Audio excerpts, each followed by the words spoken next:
Simone Washington's hands trembled as she smoothed down her emerald green dress in the restaurant's bathroom mirror. She had practiced her fake name 100 times. Sophie Bennett. Sophie Bennett. Sophie. Not Simone. Not the woman who had cried herself to sleep for months after her divorce.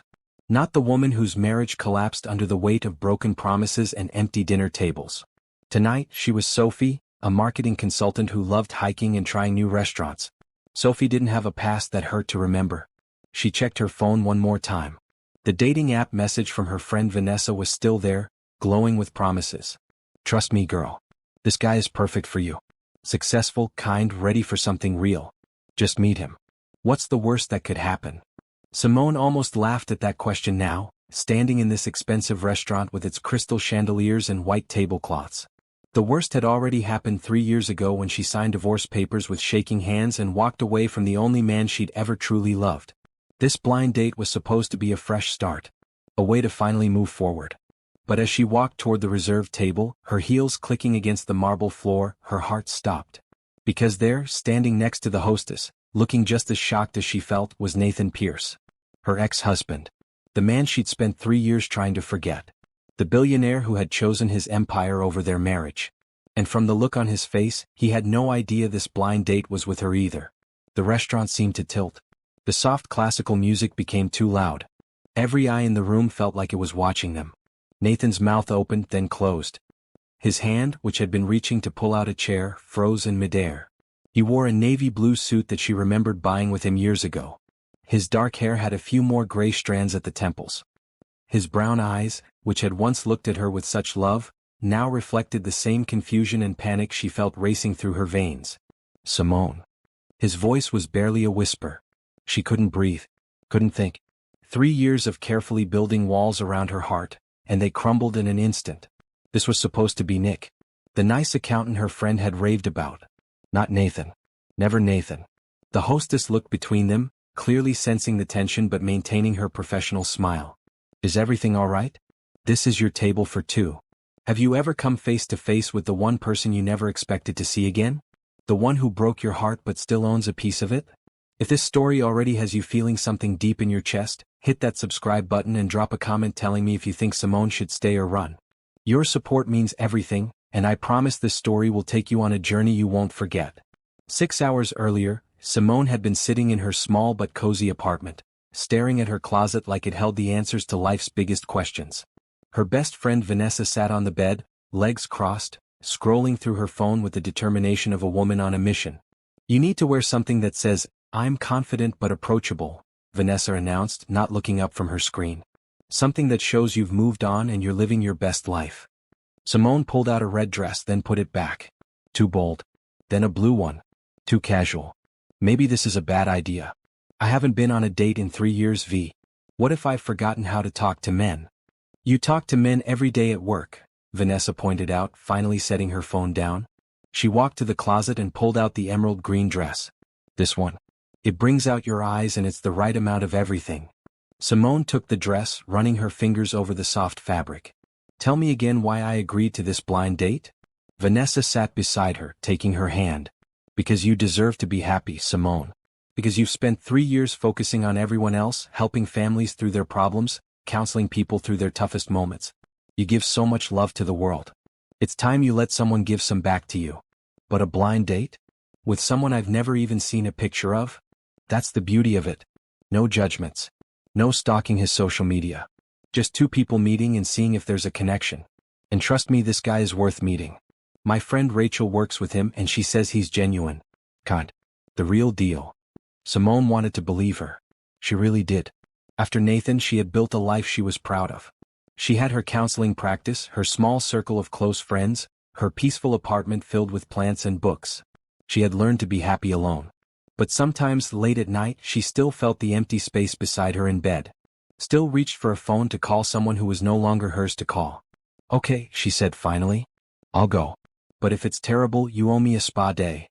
Deal. And if it's amazing, you owe me a bridesmaid dress. They both laughed, but Simone felt a nervous flutter in her stomach. She didn't believe in fairy tales anymore. Marriage had taught her that love wasn't always enough. But maybe, just maybe, she could find something simple and steady. Something that wouldn't require her to shrink herself or wait by the phone for someone to remember she existed.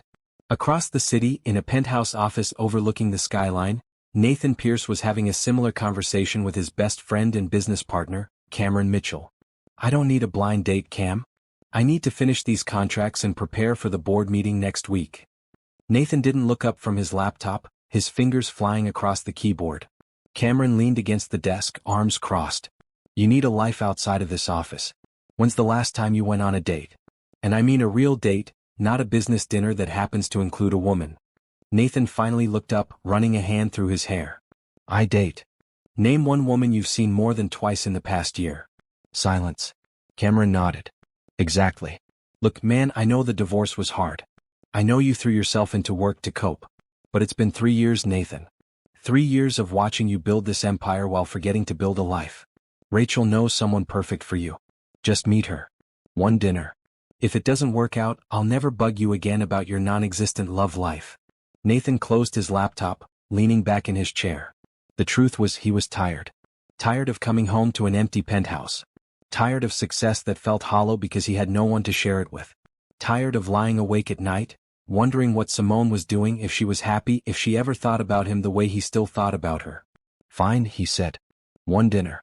But I'm using a fake name. I don't need someone dating me for my money. Cameron grinned. Fair enough. Nick the accountant it is. I'm not an accountant. They don't know that. Just be yourself. The real you, not the billionaire CEO you. The guy who used to make terrible jokes and stay up all night talking about dreams and possibilities. That guy deserves to be happy too. Nathan agreed to meet at Luigi's, an upscale Italian restaurant downtown. He chose a navy blue suit, something professional but not too flashy. He told himself this was just dinner. Just 2 hours of his life. Nothing more. But as he drove to the restaurant, his mind kept drifting to Simone. He wondered if she had moved on. If some other man was making her laugh the way he used to. If she had found the happiness he had failed to give her. The thought made his chest ache in a way no amount of business success could ever heal. He parked his car and walked into the restaurant, giving the hostess the name Nick. She smiled and said his date hadn't arrived yet, gesturing to a table by the window. He sat down, ordered water, and tried to calm his racing heart. This was ridiculous. He was a billionaire who had closed deals worth millions. He could handle a simple dinner date. But when Simone walked through that door 15 minutes later, when their eyes met across the restaurant, Nathan realized that some things you never stop loving. Some people you never truly get over. And fate, it seemed, had just given him a second chance he never thought he'd get. For a moment, neither of them moved. They stood there like two statues, frozen in time and disbelief. The hostess shifted uncomfortably, looking between them with growing concern.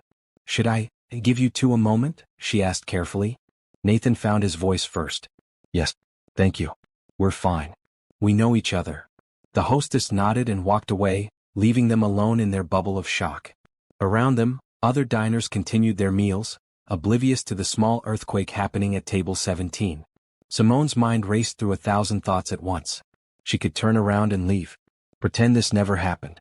Go home and change her number and never speak to Vanessa again for setting this up. But something kept her feet planted to the ground.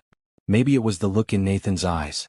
Maybe it was the fact that she had spent 3 years wondering what she would say if she ever saw him again. Or maybe it was simply that she was tired of running from the past. This is... She started, then stopped. What was this? Fate? A cruel joke? The universe's way of making sure she never forgot her biggest heartbreak? Unexpected, Nathan finished. He gestured to the chair across from him. Would you like to sit? Or would you rather leave? Simone knew what the old her would do. The woman who had filed for divorce would have walked out without looking back. But she had promised herself to be open to new experiences. To accept opportunities when they came. And maybe, in some strange way, this was an opportunity. To finally get closure. To say the things she never said. To understand what went wrong in a way they never could when they were in the middle of the storm. I'll stay, she said, surprising herself. She walked to the table and sat down, setting her small maroon purse on the empty chair beside her. But I think we need to acknowledge how strange this is. Nathan sat down across from her, his expression a mix of relief and nervousness. Strange doesn't even begin to cover it. So you're Sophie Bennett, the marketing consultant. A small smile tugged at Simone's lips despite the awkwardness. And you're Nick the accountant? Guilty. Nathan picked up his water glass, then set it back down without drinking. His hands needed something to do. Cameron set this up. He's been on my case about dating again. Vanessa did the same. She said I needed to get back out there. Simone studied him across the table. You look good. Maybe even better than she remembered. There was something different about him, something softer in the way he held himself. How long have you been doing the blind date thing? This is my first one. You. Same. Simone twisted the napkin in her lap. This is so weird, Nathan. I don't even know what to say. What are the odds? Pretty low, I imagine. Nathan leaned forward slightly. But maybe it's not a coincidence. Maybe this is supposed to happen. You believe in that kind of thing now? Fate and destiny? Simone tried to keep her tone light, but she couldn't hide the edge in her voice. You used to say we make our own destiny. That success comes from hard work and determination, not waiting for the universe to hand you things. Nathan flinched slightly at her words. He deserved that. He knew he did. People change, Simone. I've changed. Have you? The question came out sharper than she intended. 3 years of hurt and confusion were bubbling to the surface. I'm sorry. That wasn't fair. I wasn't expecting to see you tonight. I wasn't expecting to see you ever again, honestly. A waiter approached their table, sensing the tension but maintaining professional courtesy. Good evening. Can I start you both with something to drink? Perhaps some wine. Nathan looked at Simone. Would you like to stay? Have dinner? We don't have to if you're not comfortable. But we're already here. And maybe we could talk. Really talk for the first time in years. Simone hesitated. Every rational part of her brain screamed to leave. To protect herself from getting hurt again. But there was another part, a quieter part, that wanted to hear what he had to say. That wanted to understand if the man sitting across from her was different from the one who had let their marriage die. She turned to the waiter. I'll have a glass of red wine, please. Whatever you recommend. Nathan nodded to the waiter. Same for me. And we'll need a few more minutes to look at the menu. The waiter left and they were alone again.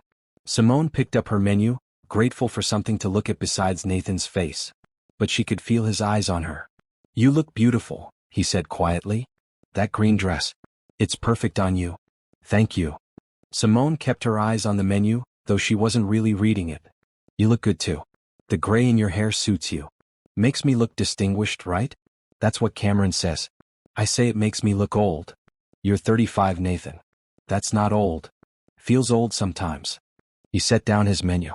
Especially when I look back at the choices I've made. The things I lost because I was too stubborn or too blind to see what mattered. Simone finally looked up at him, really looked at him. There was something in his eyes she had never seen before. Regret maybe. Or genuine sorrow.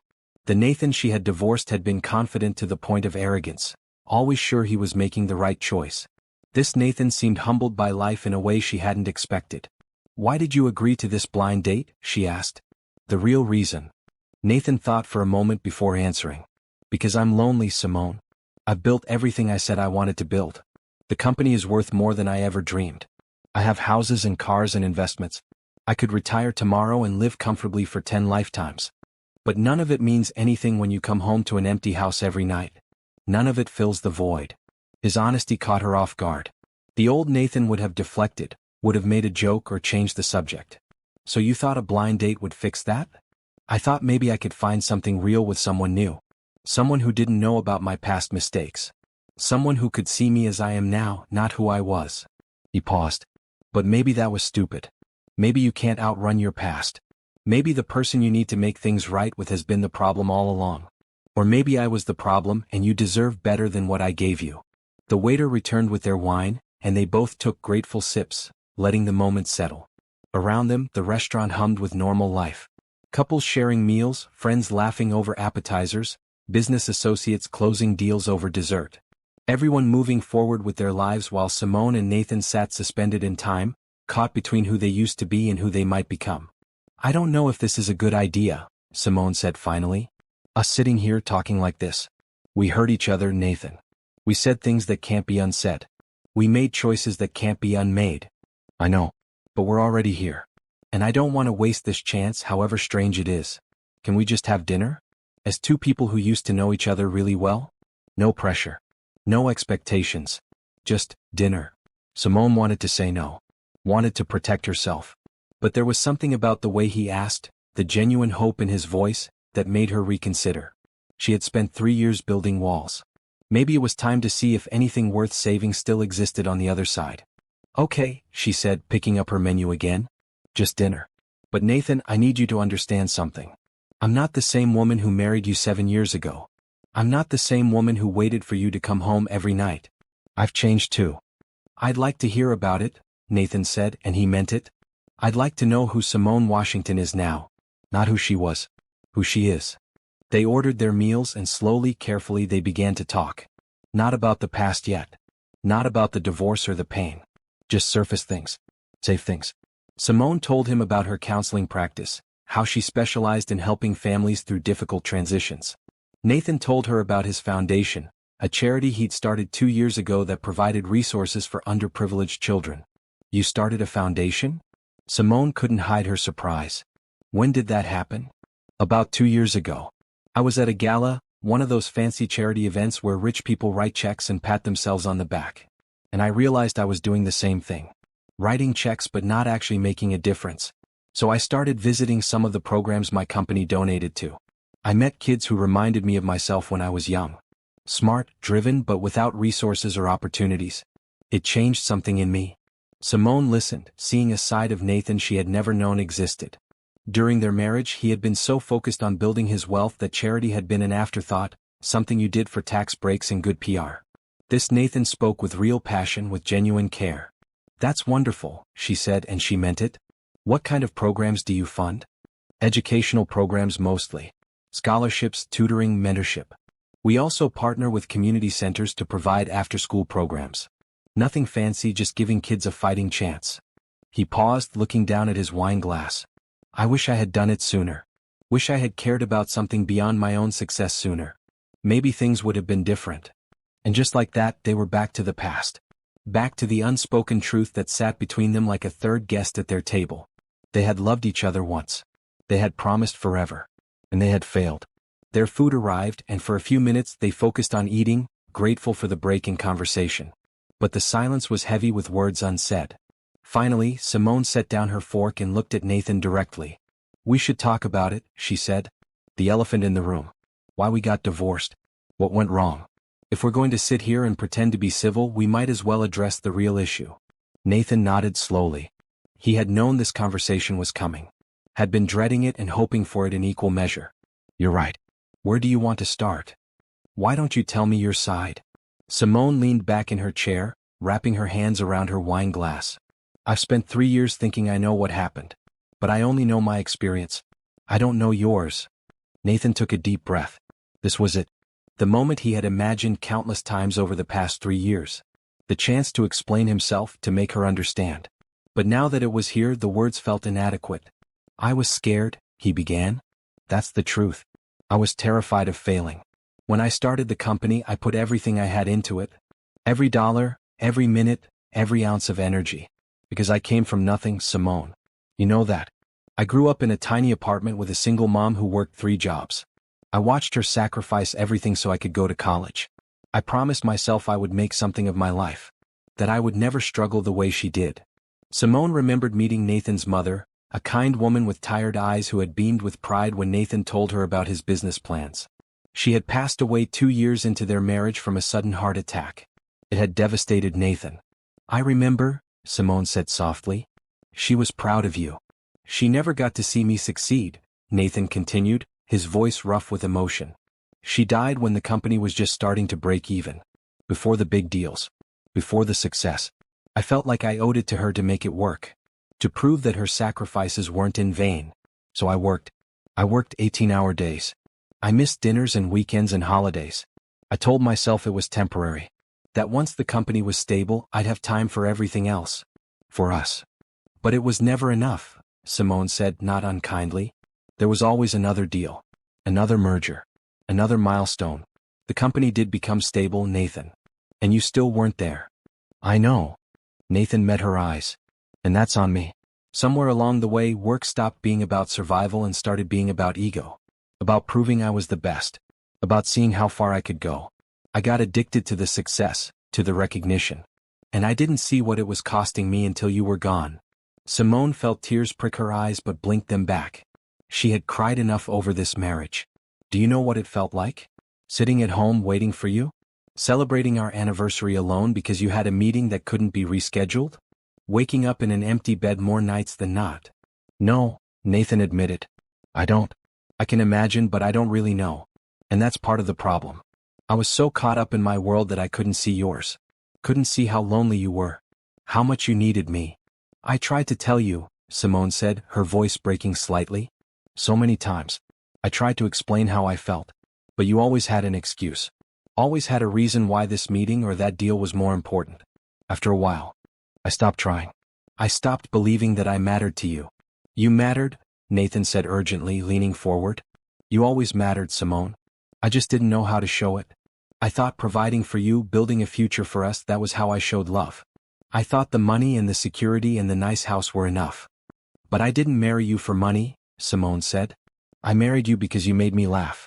Because we stayed up all night talking about our dreams. Because you looked at me like I was the most important person in the world. And then, somewhere along the way, I stopped being a person to you. I became another obligation. Another thing on your to-do list. Nathan closed his eyes, the weight of her words hitting him like a physical blow. I'm so sorry, Simone. I'm sorry for making you feel that way. For taking you for granted. For losing sight of what really mattered. I've spent 3 years thinking about all the things I should have done differently. All the ways I failed you. I wasn't perfect either, Simone admitted after a moment. I could have been more direct about what I needed. I could have insisted we go to counseling instead of just asking once and accepting when you said you didn't have time. I let resentment build instead of fighting for us. I gave up too easily at the end. You gave up because you were exhausted, Nathan said gently. You gave up because you had been fighting alone for too long. That's not on you. That's on me for not being the partner you deserved. They sat in silence for a moment, the weight of their confessions settling between them. Around them, the restaurant continued its normal rhythm, but in their small corner, time felt suspended. This was the conversation they should have had 3 years ago. The honesty they should have given each other before it was too late. Can I ask you something? Nathan said finally. Did you ever think about me? After the divorce? Or did you move on? Simone considered lying, considered protecting herself. But what was the point? They were already here, already being vulnerable. I thought about you all the time, she admitted. For the first year, I couldn't go a day without wondering what you were doing. If you missed me. If you regretted how things ended. I drove past our old house once just to see it. I looked you up online, read articles about your company. I told myself I was over you, but I wasn't. I'm not sure I ever really was. Nathan's heart raced at her words. I never stopped thinking about you either. Never stopped missing you. I threw myself into work even harder after you left, trying to fill the hole you left behind. But nothing worked. Nothing filled it. I've gone on a few dates over the years, but they never went anywhere. Because they weren't you. Nathan. Simone started, not sure what she wanted to say. I'm not trying to pressure you or make you uncomfortable, Nathan said quickly. I just want you to know the truth. I want you to know that losing you was the biggest mistake of my life. And if I could go back and change things, I would in a heartbeat. But we can't go back, Simone said softly. We can only move forward. And I don't know if moving forward together is possible. We hurt each other too much. Maybe, Nathan agreed. But we're here now, sitting across from each other, talking honestly for the first time in years. That has to mean something, doesn't it? Simone picked up her wine glass, taking a long sip as she considered his words. Did it mean something? Or was it just a cosmic accident, a random twist of fate that meant nothing at all? She didn't know. But she did know that some part of her heart, the part she had tried so hard to lock away, was waking up again. And that scared her more than anything. Their waiter returned to clear their plates and offer dessert. They both declined, but Nathan ordered 2 coffees without asking Simone if she wanted one. He remembered how she liked her coffee. Black, no sugar. The small gesture made her chest ache with memory. I need you to understand something, Simone said when the waiter left. If we're going to even consider being friendly with each other, I need boundaries. I need to protect myself. I can't go through that kind of pain again. I understand, Nathan said. What do you need from me? Honesty. No games. No fake names or pretending to be someone you're not. She gave him a pointed look. Nick the accountant? Nathan had the grace to look embarrassed. Yeah, that was stupid. But I had my reasons. I didn't want someone dating me for my money. I wanted to know if they could like me for me. That's fair, Simone admitted. I used a fake name too for similar reasons. Didn't want to be found online or judged for my past. So we both came here trying to be someone we're not. Nathan smiled slightly. Maybe that's fitting. Maybe we never really knew each other at all. Or maybe we knew each other too well, Simone countered. Maybe that's why it hurt so much when it fell apart. Their coffee arrived and they both wrapped their hands around the warm cups. Outside the restaurant windows, the city lights twinkled against the darkening sky. It was a beautiful evening, the kind of evening that felt full of possibility. Can I ask you something else? Nathan said. What made you agree to this blind date? What did Vanessa say to convince you? Simone thought back to that conversation in her apartment. She said I deserve to be happy. That I give so much to others through my work, but I never let anyone give back to me. She said it was time to open my heart again. To take a chance on something new. And have you? Opened your heart again? I thought I had, Simone said honestly. I've built a good life for myself. I love my work. I have great friends. I'm content. But content isn't the same as happy, is it? Content is just existing. Getting through the days without pain. But it's not joy. It's not passion. It's not what I thought life would be. I know exactly what you mean, Nathan said. I have everything I thought I wanted. Success, money, respect. But it's empty. It's hollow. Because I have no one to share it with. No one to celebrate the wins with. No one to come home to. They looked at each other across the table, two people who had once promised forever and then watched it crumble. Two people who had spent years apart, building separate lives, only to end up in the same restaurant on the same night, confronting the truth that they had never really moved on. So what do we do now? Simone asked. Do we pretend this never happened? Go our separate ways again? We could, Nathan said. Or. He hesitated, then pushed forward. Or we could give this a chance. Not as husband and wife. Not as who we used to be. But as two people who might want to get to know each other again. No pressure. No expectations. Just, see what happens. Simone's first instinct was to say no. To protect herself. To run before she could get hurt again. But then she remembered the promise she had made to herself. To be open. To accept opportunities with gratitude. To let kindness and hope lead. Okay, she said slowly. But on one condition. We take this slow. Really slow. One step at a time. And if either of us feels uncomfortable or wants to stop, we stop. No hard feelings. Nathan's face lit up with hope. Deal. So what's the first step? I think we just took it, Simone said, a small smile playing on her lips. We had dinner. We talked honestly. That's a start. Can there be a second step? Nathan asked. Maybe we could spend a day together? I could show you the foundation. You could see the work we do. And you could tell me more about your counseling practice. Just as friends. Getting to know each other. Simone considered it. Spending more time with Nathan felt dangerous. But it also felt right in a way she couldn't quite explain. All right. One day. But that doesn't mean anything beyond one day. We're still figuring things out. Understood. Nathan pulled out his phone. Can I get your number? Your real number, not Sophie Bennett's. Simone laughed, a real laugh that felt good after all the heavy conversation. Yes, you can have my real number. But Nathan, if you disappear or cancel on me, that's it. No second chances after a second chance.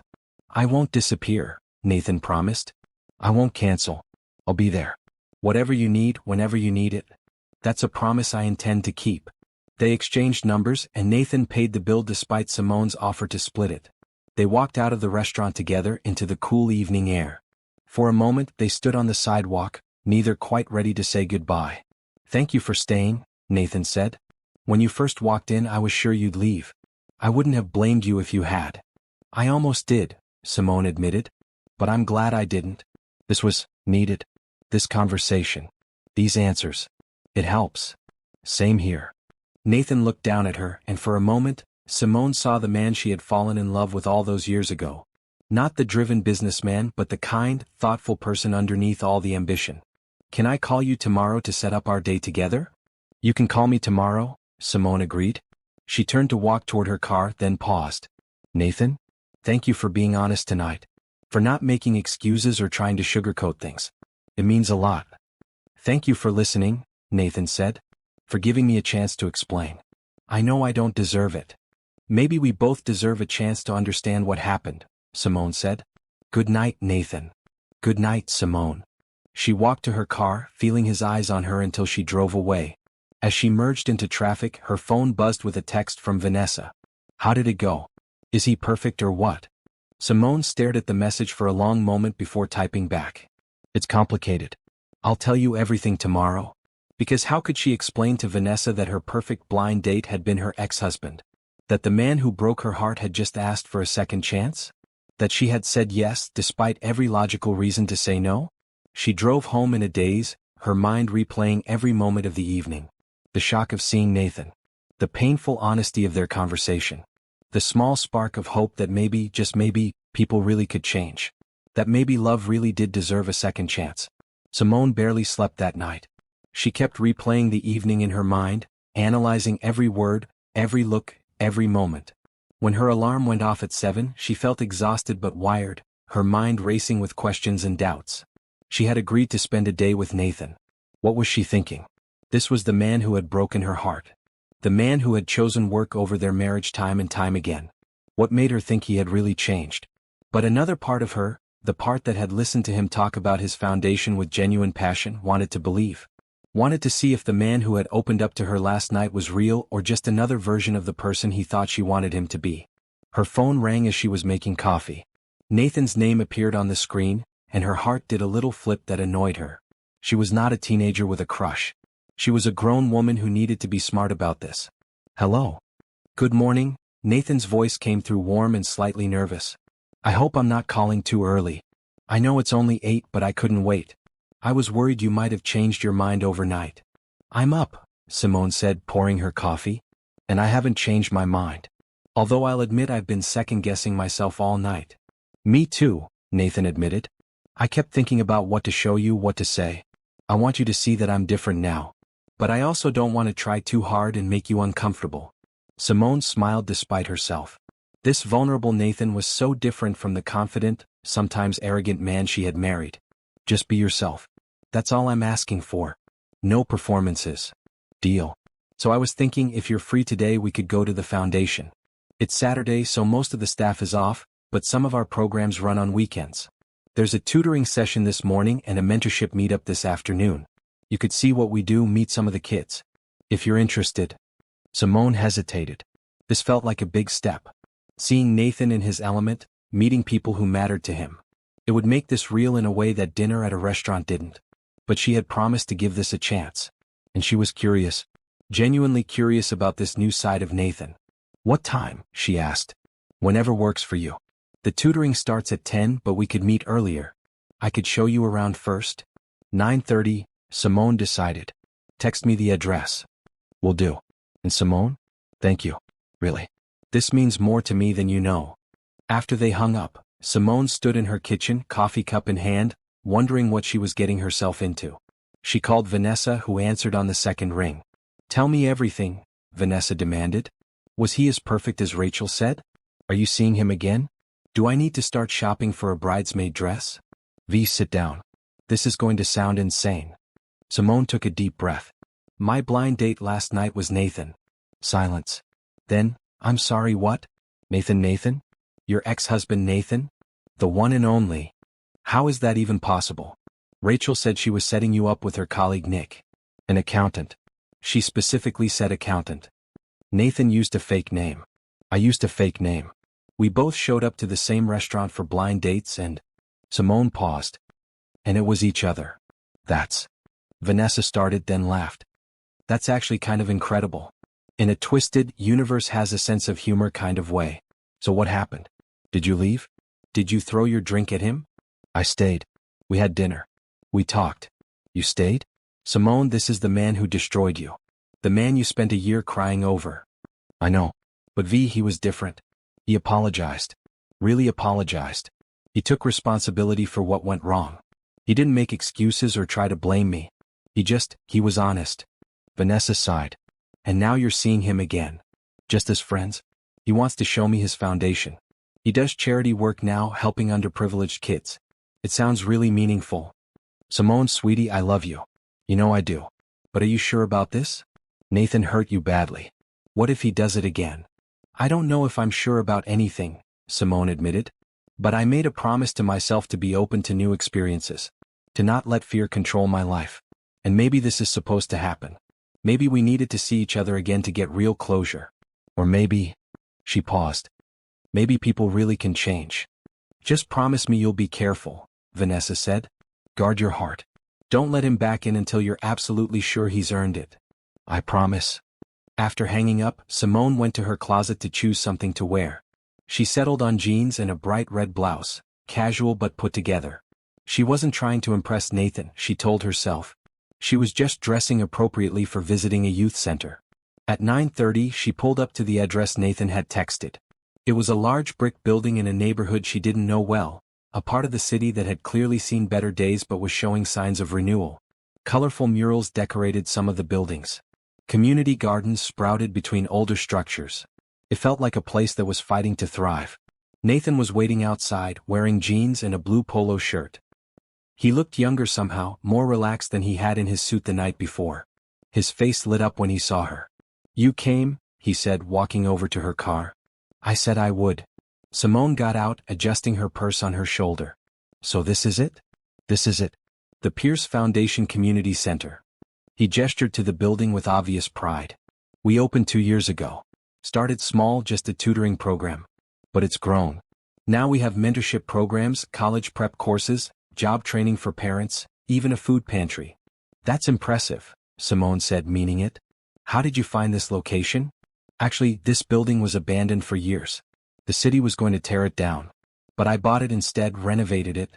Kept the original brick and structure but made it safe and functional. The neighborhood needed resources and this building needed a purpose. It felt right. He led her inside, and Simone was immediately struck by how welcoming the space felt. Bright colors on the walls. Student artwork displayed in frames. Comfortable seating areas with books and games. It didn't feel institutional or sterile. It felt like a place where kids would actually want to spend time. This is beautiful, she said, looking around. You designed this? With help from the community. We asked the kids and their parents what they wanted to see, what they needed. Then we built it together. Literally. A lot of the parents helped with the renovation. Made it feel like it belonged to them, not just something rich people did for them. Simone noticed the difference in how Nathan talked about the foundation versus how he used to talk about his business. There was genuine care in his voice, real pride that came from helping others rather than personal achievement. A young boy, maybe 10 years old, came running up. Mr. Pierce. You're here. Are you going to help with math today? I am Marcus. Nathan ruffled the boy's hair. Is your mom here too? She's in the food pantry. We're getting groceries. The boy turned to Simone with open curiosity. Who are you? This is my friend Simone, Nathan introduced her. She's here to learn about what we do. Cool. Do you like math? 'Cause I hate it. But Mr. Pierce makes it less terrible. Simone laughed. I don't mind math. What's giving you trouble? Fractions. They're the worst. Fractions are tricky, Simone agreed. But once you understand them, they're actually pretty useful. That's what Mr. Pierce says. Marcus looked skeptical. I don't believe either of you. Nathan smiled. Go get set up in the tutoring room. I'll be there in a few minutes. The boy ran off, full of energy. Nathan turned to Simone. That's Marcus Johnson. Smart kid, but he struggles with school. His mom works 2 jobs, so she doesn't have much time to help with homework. We've been working together for about a year now. He's improved a lot. You tutor him yourself? Simone was surprised. Don't you have staff for that? We do. But I like being hands-on. These kids don't need someone throwing money at their problems. They need someone who shows up. Who cares? Who sees them as individuals, not charity cases. They walked through the building, Nathan showing her different rooms and programs. The computer lab with 20 new machines. The art room with supplies that most schools couldn't afford. The gym where kids could play basketball or do fitness classes. The kitchen where cooking classes taught both kids and adults how to make healthy meals on a budget. How many people does this serve? Simone asked. About 200 families right now. We're at capacity, honestly. I'm looking at opening a second location next year if we can get the funding and support. And you run all of this? I oversee it, but I have an amazing team. Janet Rodriguez is our director. She's the one who really makes everything work. I just sign the checks and show up when I can. They ended up in the tutoring room, where about 15 kids sat at tables with volunteers helping them with various subjects. Marcus waved from his seat and Nathan walked over to join him. Simone watched as Nathan sat down and patiently worked through fraction problems, making silly jokes that had Marcus giggling while actually learning. A woman in her 40s approached Simone. You must be Simone. Nathan mentioned you might visit today. I'm Janet Rodriguez. It's nice to meet you. Simone shook her hand. This is an incredible place. It is now. You should have seen it when we started. Nathan had a vision, but turning that vision into reality took a lot of work. He was here almost every day during the renovation, working alongside contractors and volunteers. He carried drywall, painted walls, installed shelves. He wanted to understand every part of this place. That doesn't sound like the Nathan I knew, Simone said without thinking, then felt embarrassed. Sorry? That was personal information. Janet smiled knowingly. You're his ex-wife, right?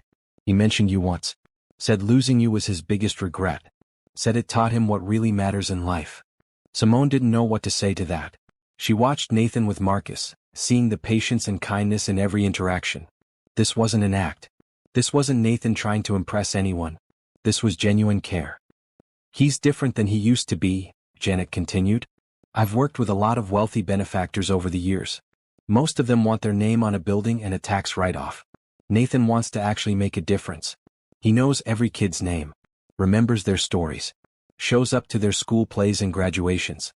He's the real deal. How long have you known him? Simone asked. 2 years since the foundation started. And I've seen him grow and change in that time too. When we first met, he was running from something. Pain maybe. Regret. He threw himself into this work like his life depended on it. But over time, it became less about running and more about genuinely caring. He found purpose here. A teenage girl approached them. Miss Janet, can you help me with this essay? I don't know if my thesis statement is strong enough. Of course, Kayla. Let me see. Janet turned to Simone. Feel free to look around. Stay as long as you like. Nathan will probably be here for a while.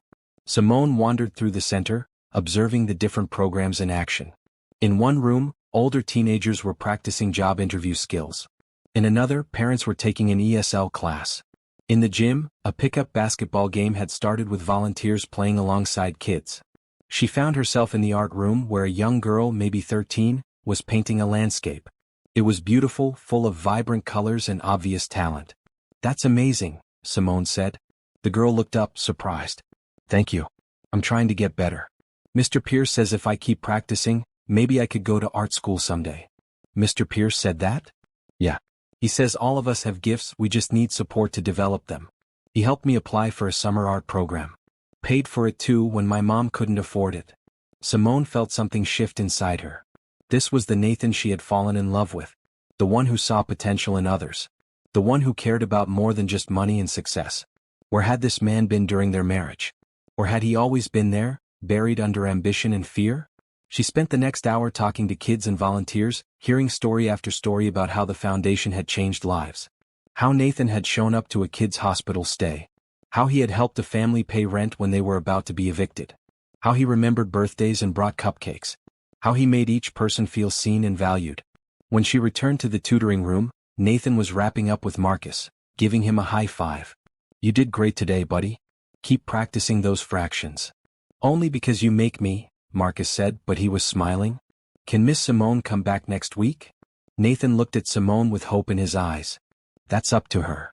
We'll see, Simone said, not ready to commit but not wanting to disappoint the boy either. After Marcus left with his mother, Nathan and Simone walked outside into the bright afternoon sun. They stood on the sidewalk, neither quite ready to say goodbye.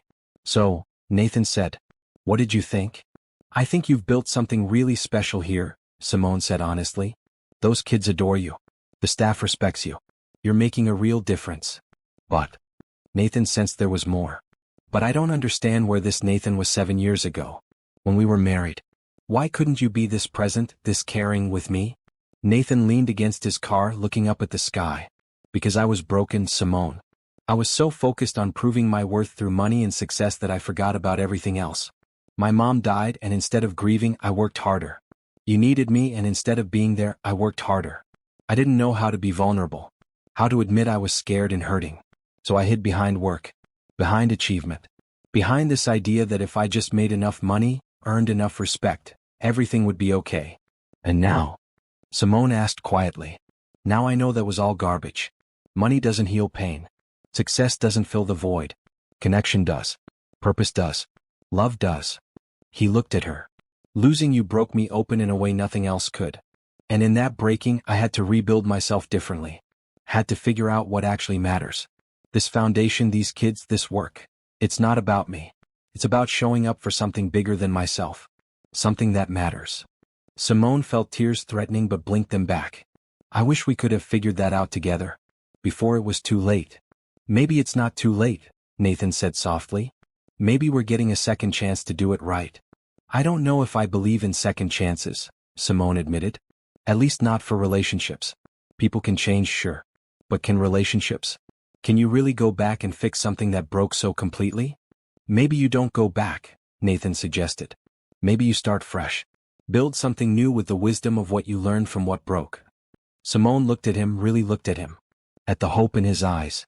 At the sincerity in his expression. At the man he had become. And she felt her carefully constructed walls beginning to crack. I need time, she said. This is a lot to process. Seeing you again. Seeing this place. Understanding how much you've changed. I need to think about what it all means. Take all the time you need, Nathan said. I'm not going anywhere. And I'm not going to pressure you. Whatever you decide, I'll respect it. Even if it's that we go our separate ways. Thank you for showing me this, Simone said. For letting me see this side of you. It helps. It really does. Can I see you again? Maybe you could show me your work? I'd love to hear more about your counseling practice. Simone smiled. I'd like that. Let me look at my schedule and I'll text you some options. Perfect. Nathan opened her car door for her, an old gesture that felt both familiar and new. Drive safe. As Simone drove away, she watched Nathan in her rearview mirror, standing on the sidewalk watching her go. And for the first time in 3 years, she let herself wonder if maybe, just maybe, some things were worth fighting for twice. That evening, Simone sat in her apartment, a cup of tea growing cold on the coffee table as she stared at her phone.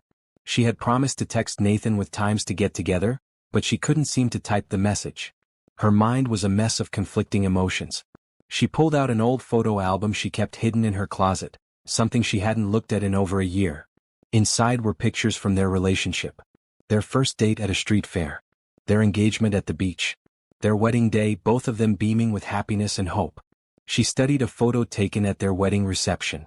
Nathan was looking at her with such pure love that it made her chest ache. She remembered that moment. He had just finished his toast, promising to love her every day for the rest of his life. Promising to be her partner in all things. Promising to never let work come between them. So many promises, all of them broken. But as she flipped through the album, she also saw the gradual change. Nathan's smile becoming more strained. Her own eyes looking more tired, more sad. Fewer photos of them together as the years went on. The visual record of a marriage slowly dying. The last photo in the album was from their second anniversary. They were at a restaurant, forced smiles on both their faces. Nathan had shown up an hour late, distracted by phone calls throughout dinner. Simone remembered taking this photo and thinking it might be the last one they ever took together. 6 months later, she had asked for the divorce. Her phone buzzed with a text from Nathan. I hope you got home safe. Thank you again for today. It meant everything to me. Simone stared at the message, her fingers hovering over the keyboard. She could ignore it. She could send a polite response and then slowly back away. Or she could be honest about what she was feeling. She chose honesty. I'm looking at old photos of us. From when we were married. Remembering the good times and the bad. Trying to figure out if what we had is worth trying to rebuild. His response came quickly. What are you thinking? I'm thinking that I don't want to get hurt again. I'm thinking that seeing you with those kids today showed me a version of you I wish I had known when we were together. I'm thinking this is really complicated. It is complicated. Can I call you? Simone hesitated, then replied, yes.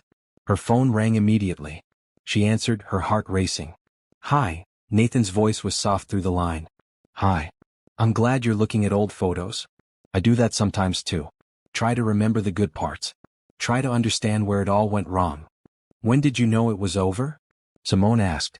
When did you realize our marriage was ending? Nathan was quiet for a moment. The day you asked for the divorce.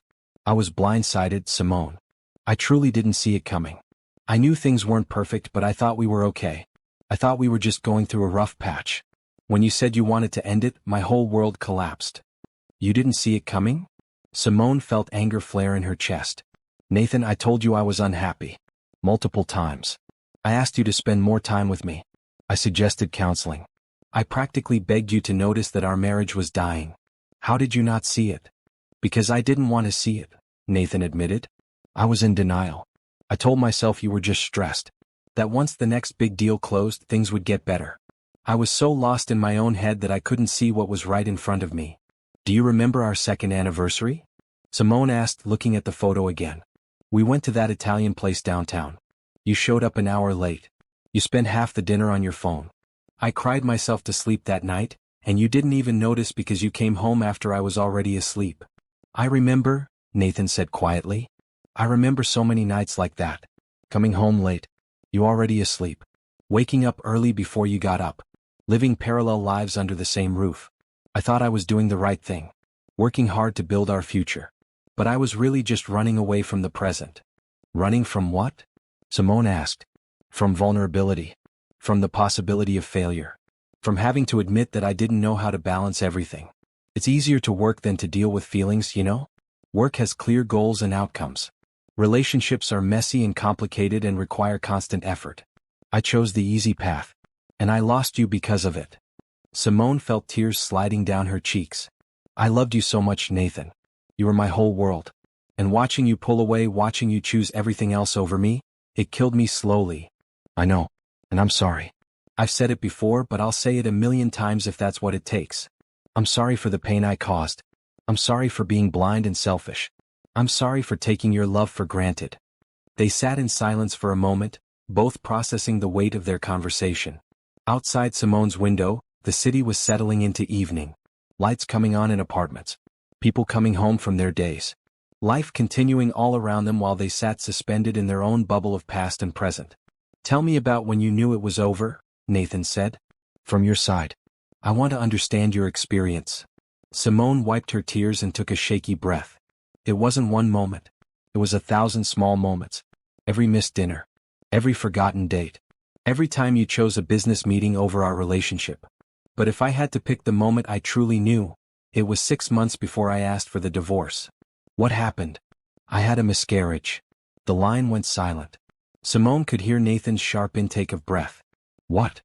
His voice was barely a whisper. I was pregnant, Nathan. 8 weeks. I hadn't told you yet because I wanted to wait until the first trimester was over. I was going to surprise you. But then I started bleeding at work. I drove myself to the hospital. Sat in the emergency room alone. Lost our baby alone. Because you were in Chicago for a conference and I didn't want to bother you. Simone. Nathan's voice broke. Why didn't you tell me? Because by that point I had learned that I wasn't your priority. That your work would always come first. I convinced myself I was being strong. Being independent. Not needing you. But the truth was I needed you desperately and you weren't there. And when you got home 2 days later, I couldn't bring myself to tell you. Because what would have been the point? You would have felt guilty and thrown yourself into work even harder to cope. That's what you always did. I would have come home, Nathan said, his voice thick with emotion. If you had called me, I would have been on the next flight. I would have dropped everything. Would you? Simone challenged. Really? Or would you have said you'd come and then gotten caught up in an important meeting? Or made it back but been distracted and distant? Because that's what always happened, Nathan.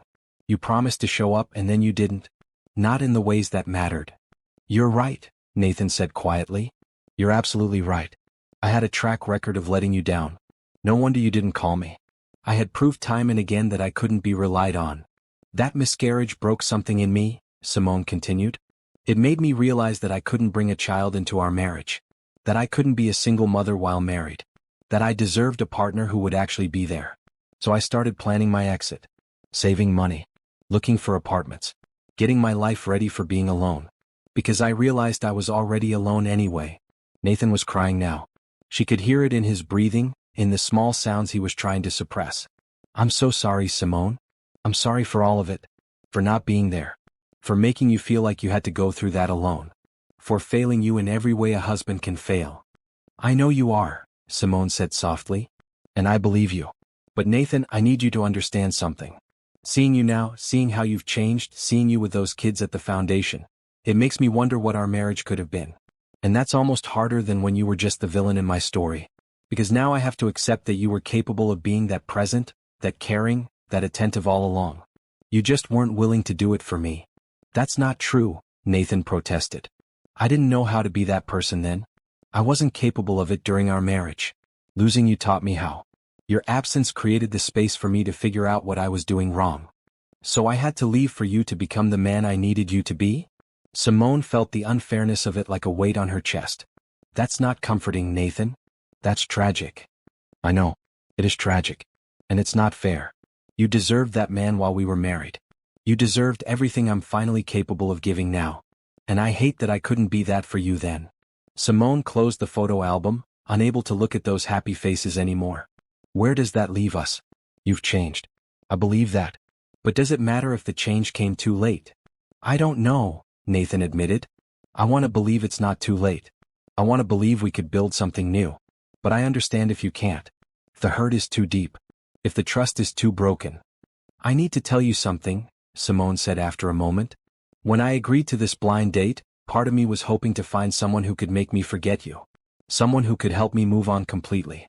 And then you walked into that restaurant, and I realized I've been comparing every man I meet to you. Not to who you were during our marriage, but to who you were in the beginning. To the man I fell in love with. And no one has ever measured up.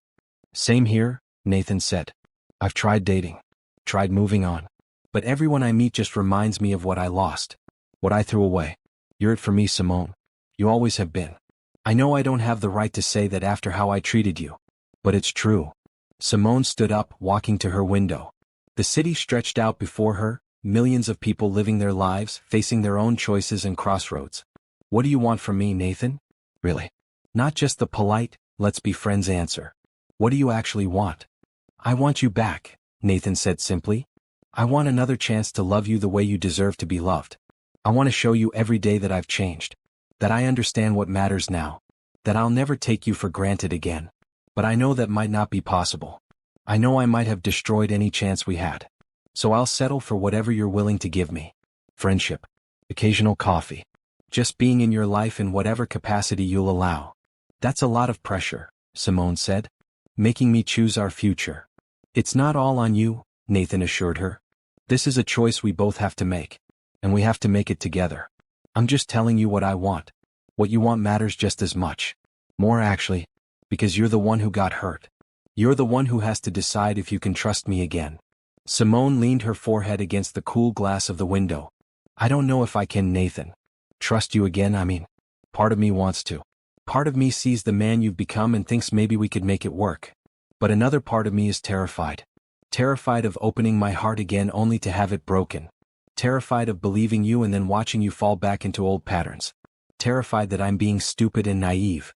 You're not stupid or naive, Nathan said firmly. You're careful and cautious and you have every right to be. I broke your trust. I broke your heart. You don't owe me forgiveness. You don't owe me a second chance. Whatever you decide, it's okay. I promise I'll respect it. Can I ask you something? Simone said. If we did try again, what would be different? Not just promises, but actual, concrete differences. Because I can't go back to how things were. I won't survive it. Everything would be different, Nathan said with certainty. First, I've already scaled back my involvement with the company. I'm still CEO, but I have a management team that handles day-to-day operations. I work normal hours now. 8 to 6, sometimes less. No more 18-hour days. No more choosing work over life. That's a start, Simone acknowledged. Second, I've been in therapy for 2 years. Working through my issues with vulnerability and control. Learning how to be emotionally present. How to communicate. How to ask for help instead of shutting down. It's helped me understand myself in ways I never did before. Therapy? Really? Every week. Wednesdays at 4. I've learned more about myself in those sessions than in my entire life before that. I learned that my drive for success was really about proving I was worthy. That I was enough. Because deep down I never felt like I was. And I used work to validate my existence instead of building real connections. Simone felt something shift in her chest. The Nathan she had married would never have admitted to needing therapy. Would never have been vulnerable enough to do that kind of internal work. What else? Third, I have boundaries now. I don't take calls during dinner.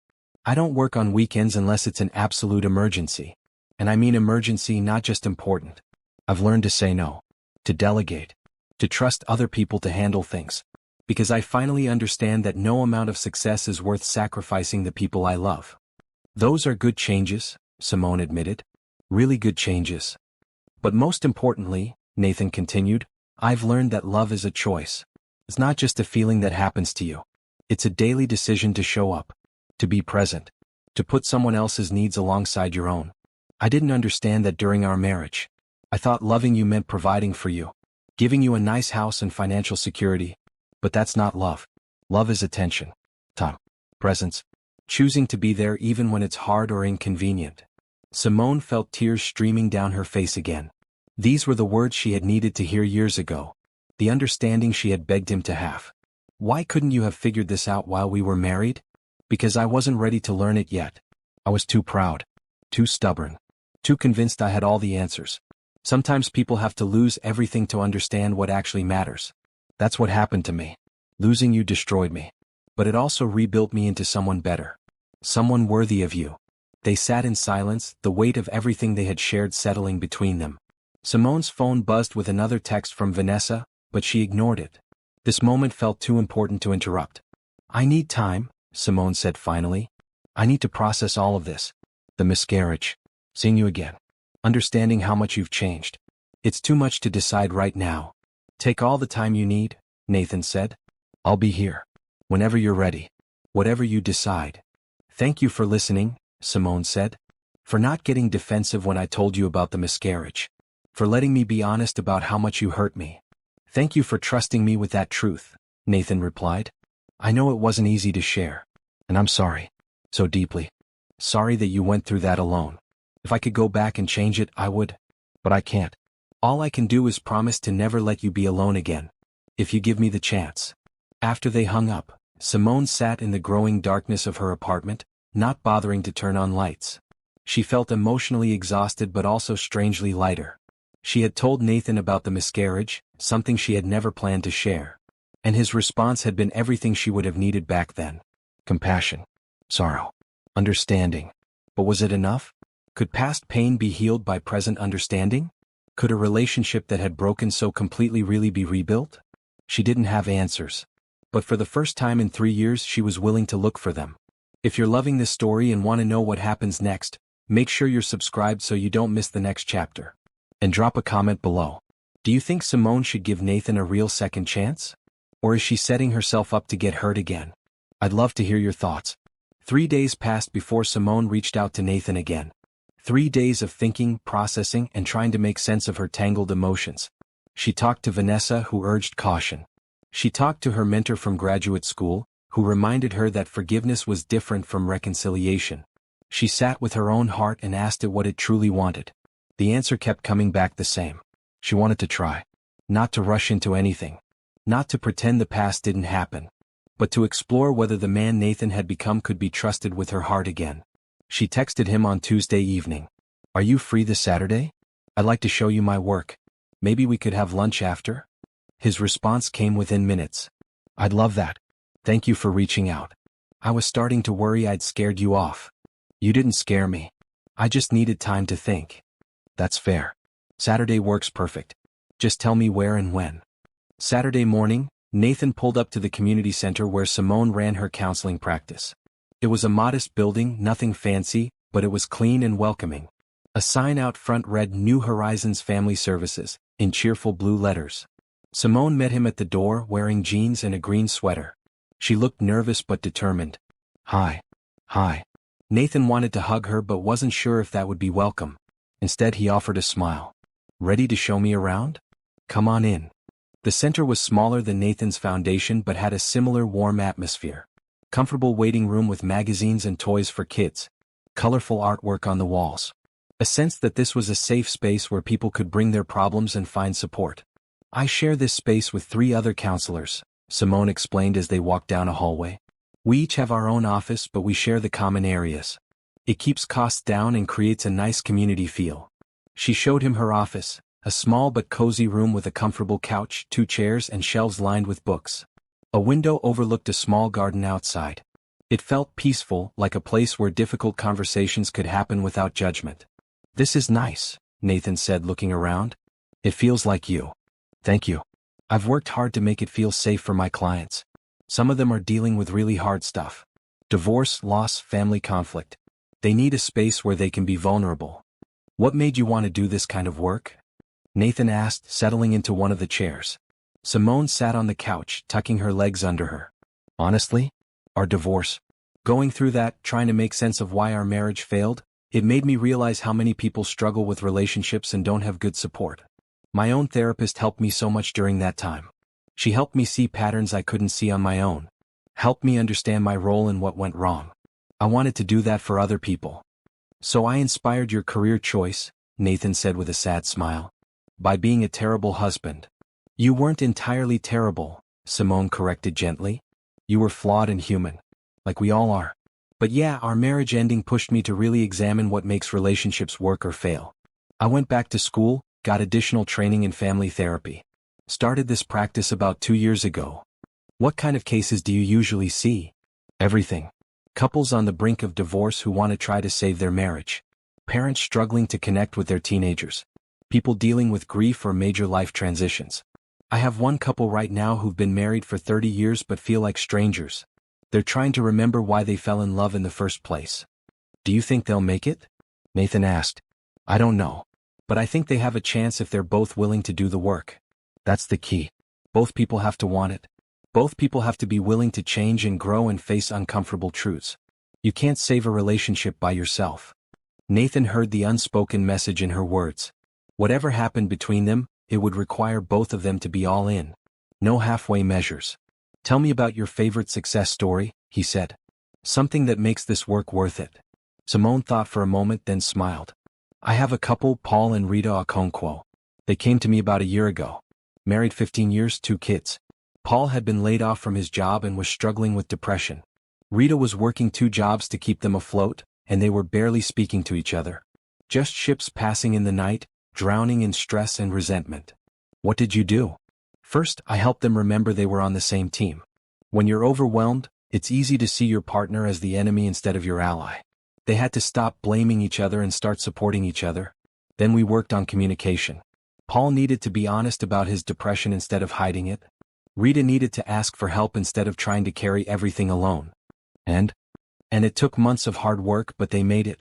Paul got help for his depression, found a new job. Rita cut back to one job once they were more stable financially. But more importantly, they reconnected. Remembered why they chose each other. Last month they came in for their final session and brought me flowers. Said I saved their marriage. But I didn't save it. They did. I just gave them tools. Nathan felt something tighten in his chest. Do you think we needed tools like that? During our marriage? Could therapy have saved us? Simone met his eyes. Maybe. If we'd gone when I first suggested it. If you'd been ready to do the work. But Nathan, you weren't ready then. You weren't in a place where you could receive help or admit you needed it. That's not blame. That's just truth. Sometimes timing matters as much as love. And now? Nathan asked carefully. Do you think the timing is better now? I don't know. But I'm willing to find out. That's why I asked you here. They spent the next hour talking about her work, her clients, her approach to therapy. Nathan listened, genuinely interested, asking thoughtful questions. Simone found herself relaxing, enjoying the conversation in a way she hadn't with him in years. Around noon, they walked to a small cafe down the street. It was a local place, nothing fancy, with mismatched chairs and homemade soup. They ordered sandwiches and sat by the window watching people walk by.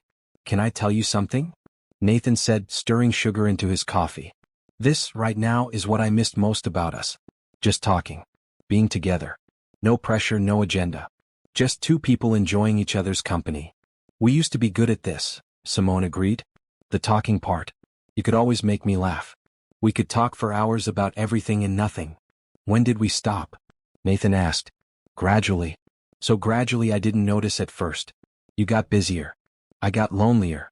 We started avoiding real conversation because it meant confronting problems we didn't want to face.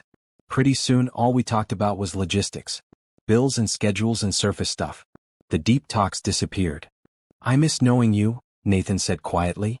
I miss being the person you told your secrets to. Your dreams and fears. I miss being your best friend. I miss that too, Simone admitted. More than I've let myself acknowledge.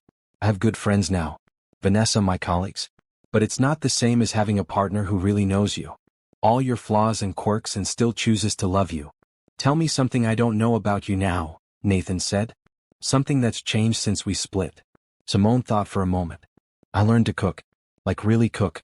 During our marriage, I barely knew how to boil water. But after the divorce, I realized I was eating takeout every night and feeling terrible. So I took cooking classes, watched YouTube videos, experimented. Now I love it.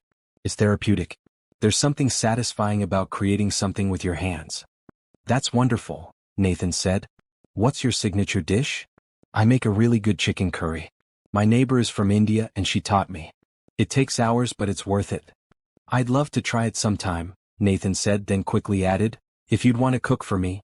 No pressure. Simone smiled. Maybe. Tell me something I don't know about you. I started painting, Nathan said, looking slightly embarrassed. Terrible paintings. Really awful. But the art teacher at the foundation offered lessons to anyone who wanted them, and I thought, why not? Turns out I have zero natural talent. But it's fun. And humbling. Good for the ego to suck at something. Simone laughed, a real laugh that felt good. I can't picture you painting.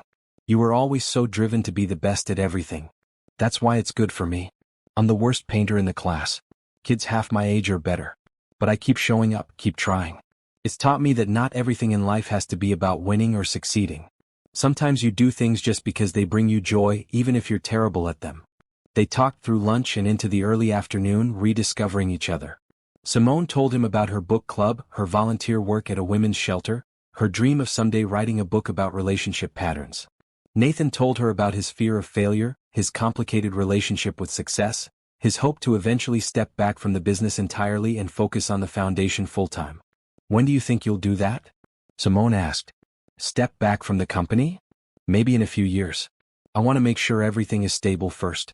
That the foundation has enough funding to sustain itself. But yeah, I want to spend my life doing work that matters. Making money stopped feeling important once I had more than I could ever spend. Now I just want to make a difference. That's a complete 180 from the Nathan I married, Simone observed. He wanted to build an empire. Wanted to be the next big tech billionaire. I know. And I did it. Built the empire. Became the billionaire. And I realized it's meaningless if you have no one to share it with. If you're not using it to help others. Money is just paper if it doesn't have purpose. As they walked back to the community center where their cars were parked, Nathan worked up the courage to ask the question that had been on his mind all day. Can I see you again? I know we just saw each other. But can this become a regular thing? Not necessarily dating. Not yet. But just spending time together. Getting to know each other again. Simone stopped walking, turning to face him. The afternoon sun caught her face, making her eyes almost golden. I think I'd like that. But Nathan, we need to set some ground rules. I need boundaries to feel safe. Of course. Whatever you need. First we take this slow. Like really slow. No rushing into anything. No pressure to define what this is or where it's going. We're just two people spending time together and seeing if there's still something here worth exploring. Agreed. What else? Second, total honesty. Always. Even when it's uncomfortable. Something bothers you, say it. If you're scared or worried or having doubts, talk to me. I can't do this if there are secrets or if you're just telling me what you think I want to hear. I can do that. I want that. Third, and this is important. If at any point I decide this isn't working for me, you have to respect that. No fighting me on it. No trying to change my mind. Just accepting it and letting me go. Can you do that? Nathan felt a flutter of fear at the thought of losing her again. But he nodded. Yes. I don't want to, but yes. Your choice matters more than what I want. If you decide I'm not worth the risk, I'll respect that. Okay then. Simone took a deep breath. Let's try this. Let's see if what we had can be rebuilt into something better. They stood there for a moment, neither quite sure how to say goodbye. Finally, Nathan took a step closer. Can I hug you? Just as friends. Just because I'm grateful for today. Simone hesitated, then stepped into his arms. The hug was brief but warm, and for a moment she let herself remember what it felt like to be held by him. To feel safe and wanted. When they pulled apart, they were both smiling. Text me, Simone said. We'll figure out when to see each other next. I will. Thank you, Simone. For giving me this chance. For being willing to try. It means everything to me. As Nathan drove away, Simone stood in the parking lot, watching his car disappear into traffic. Her heart felt lighter than it had in years, but also scared. She was stepping onto uncertain ground, risking her hard-won peace for the possibility of something more. But maybe that's what love always was. A risk. A choice to be vulnerable even when it might lead to pain. A decision to hope even when you'd been hurt before. She pulled out her phone and texted Vanessa. I think I'm giving him a real chance. Not sure if I'm being brave or stupid. Vanessa's response came quickly. Maybe you're being both. But I trust you to know what you need. I'm here whatever happens. Love you. Love you too. Simone got in her car and drove home, her mind full of possibilities. For the first time since her divorce, she let herself imagine a future that included Nathan. Not the Nathan from her past, but this new version. The one who showed up. The one who did the work. The one who maybe, just maybe, had learned what love really meant. She didn't know if it would work out. Didn't know if broken trust could be fully repaired. But she was willing to find out. And that felt like a kind of victory all on its own. Over the next 2 weeks, Simone and Nathan fell into an easy rhythm. Coffee on Tuesday mornings before work. Lunch on Fridays at that little cafe they both liked. Long phone calls in the evenings where they talked about everything from politics to their favorite movies to childhood memories they'd never shared before. It felt like dating but different. There was a comfort that came from having history together, from already knowing each other's quirks and habits. But there was also caution, both of them careful not to move too fast or assume too much. Vanessa watched this development with a mix of hope and worry. Just be careful, she told Simone over brunch one Sunday. I can see you falling for him again. I can see it in your eyes when you talk about him. But remember what he put you through. People can change, but they can also slip back into old patterns when things get stressful. I know, Simone said, pushing her eggs around her plate. I'm trying to stay grounded. To not get swept up in hope and nostalgia. But he really is different. He shows up. He listens. He's present in a way he never was before. For now, Vanessa cautioned. But what happens when something stressful happens with his business? What happens when there's a crisis and he has to choose between you and work? That's the real test. Simone knew her friend was right. It was easy to be attentive and present during a honeymoon phase. The real question was whether Nathan could maintain it when life got hard. On a bright Saturday in early spring, Nathan invited Simone to spend the whole day with him. I want to show you more of my life now, he said over the phone. Not just the foundation but other parts too. Will you let me? Simone agreed, curious about what he had planned. He picked her up at 9 in the morning, wearing jeans and a maroon Henley shirt, looking relaxed and happy. Where are we going? Simone asked as she got in his car. First stop is the farmer's market. I go every Saturday. It's become my favorite ritual. You shop at farmers markets? Simone couldn't hide her surprise. Since when? Since about a year ago. Janet, from the foundation, she dragged me to one. Said I needed to stop eating restaurant food and start cooking real meals. So now I go every week. Buy fresh produce, chat with the vendors, take my time. It's peaceful. They spent an hour wandering through stalls of colorful vegetables, fresh bread, and handmade crafts. Nathan knew several of the vendors by name, stopping to chat and joke with them. He bought tomatoes from an older man named Mr. Park, explaining to Simone that Mr. Park had the best tomatoes in the city and grew them without any pesticides. You're different, Simone observed as they walked, Nathan carrying a bag of vegetables and fresh flowers. Lighter somehow. Like you're not carrying the weight of the world on your shoulders. I'm not, Nathan said simply. I used to think I had to be responsible for everything. Control everything. Make sure every detail was perfect.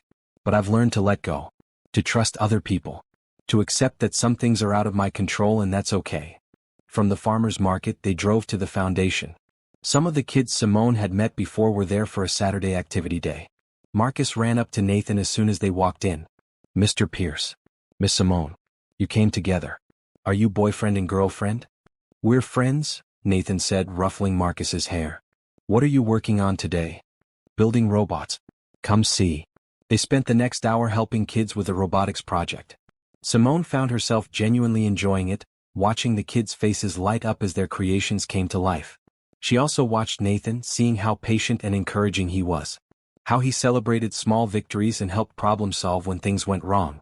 This was so far from the stressed, distracted man she had been married to that it was almost hard to believe they were the same person. Okay, confession, Nathan said as they left the foundation. I have one more stop planned, but it's a little unconventional. I'm intrigued. He drove them to a cemetery on the outskirts of the city. Simone looked at him questioningly. My mom's grave, he explained. I come once a month. Talk to her. Tell her what's going on in my life. I know it sounds strange, but it helps me process things. That's not strange, Simone said softly. That's beautiful. They walked through the quiet cemetery until Nathan stopped at a simple headstone. Catherine Pierce. Beloved mother. The dates showed she died at only 53. Hi Mom, Nathan said, kneeling down and placing the fresh flowers he'd bought at the market. I brought someone to meet you. Well, to meet you again, I guess. You remember Simone? My wife. Well, ex-wife. But maybe not ex for much longer if I'm lucky. Simone felt tears prick her eyes. She had loved Nathan's mother, had been devastated when she died. But she hadn't visited the grave since the divorce. It felt like something only family did. She's giving me another chance, Mom, Nathan continued, his voice thick with emotion. I know I don't deserve it. I know I screwed up the first time in every way possible. But I'm trying to be the man you raised me to be. The one who shows up. Who keeps his promises. Who treats the people he loves with the care and respect they deserve. Simone knelt beside him, placing her hand on his shoulder. Hi Catherine. I've missed you. Missed your advice and your kindness. Your son has become someone you'd be proud of. He's helping so many people. Making a real difference in the world. They sat in comfortable silence for a few minutes. Then Nathan spoke again. I'm scared, Mom. Scared I'll mess this up again. Scared Simone will see the old me creep back. Scared I'm not really as changed as I think I am. But I'm trying. Every day I'm trying to be better. You're doing more than trying, Simone said quietly. You're succeeding. Your mom would see that. I see that. Nathan looked at her, his eyes shining with unshed tears. Do you? Really? Because sometimes I worry this is all temporary. That I'm just on my best behavior because I'm trying to win you back. That once we're comfortable again I'll slip back into old habits. That's a valid fear, Simone said honestly. And it's good that you're aware of it. That's part of what makes me believe you've really changed. The old you would never have admitted to being scared or uncertain. You would have just buelled forward with confidence. They stayed at the cemetery for another 20 minutes, Nathan telling his mother about the foundation, about the kids, about his hope for the future. When they finally left, both felt emotionally raw but also closer somehow. Grief had a way of stripping away pretense, leaving only truth. Thank you for bringing me here, Simone said as they drove away. For including me in something so personal. I want you to see all of me, Nathan said. The vulnerable parts. The scared parts. The parts that aren't polished and perfect. Because that's real intimacy, isn't it? Letting someone see you completely and trusting they'll stay. They stopped for late lunch at a small diner. Over burgers and fries, Nathan asked the question he'd been building up to all day. Simone, I need to tell you something. And I need you to really hear me. Okay? She felt nervous at his serious tone. I know we're taking this slow. I know we're not officially dating. But I need you to know where I stand. I'm falling in love with you again. Or maybe I never stopped being in love with you. Either way, my feelings are real and deep and not going anywhere. Simone's heart raced. Nathan. Let me finish, he said gently. I'm not telling you this to pressure you or to make you say it back. I'm telling you because I promised honesty. And it wouldn't be honest to pretend I just want to be friends. I want more. I want everything. I want to rebuild what we had into something even better. I want a second chance at forever. Simone set down her burger, her hands trembling slightly. I need you to understand something. I care about you. I'm enjoying getting to know you again. But I'm not ready to say I love you. I'm not ready to jump back into a relationship with both feet. The hurt from our divorce, it's still there. I've healed a lot, but the scar tissue remains. I understand, Nathan said. And I'm not asking you to be where I am. I'm just being honest about where I stand. Take all the time you need. I'll wait. However long it takes. What if I'm never ready? Simone asked. What if I decide the risk is too high? That I can't trust you not to hurt me again? Then I'll be devastated, Nathan admitted. But I'll respect it. I'll thank you for the time we've had and I'll let you go. Because loving someone means wanting what's best for them, even if that's not you. Simone felt tears sliding down her cheeks. Why couldn't you have said things like that 7 years ago? Why couldn't you have been this emotionally intelligent when we were married? Because I hadn't learned it yet. Because I was too proud and too scared to be vulnerable. Because I thought love was something that just happened, not something you actively chose and worked at every day. He reached across the table, taking her hand. But I know it now. And if you give me the chance, I'll show you every single day.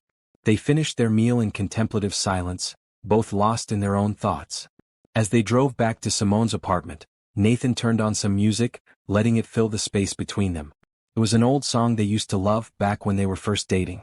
Simone recognized it immediately and looked at him. You remembered.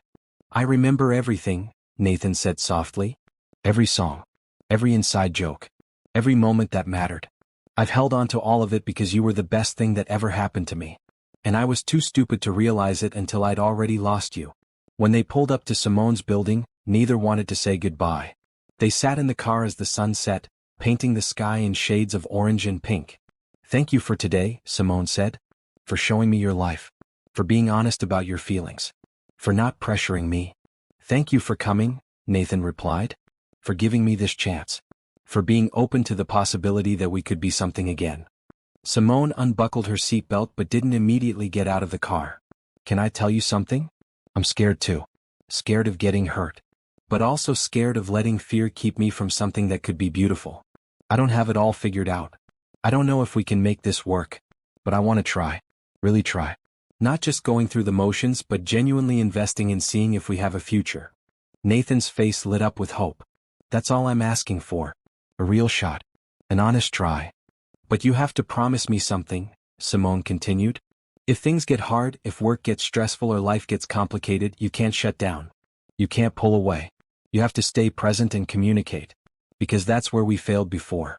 The moment things got difficult, you checked out emotionally. I can't survive that again. I promise, Nathan said with absolute certainty. When things get hard, I'll lean in, not pull away. I'll tell you what I'm feeling. I'll ask for help when I need it. I won't make the same mistakes twice. Simone leaned across the console and kissed his cheek, a brief, tender gesture that made Nathan's heart soar.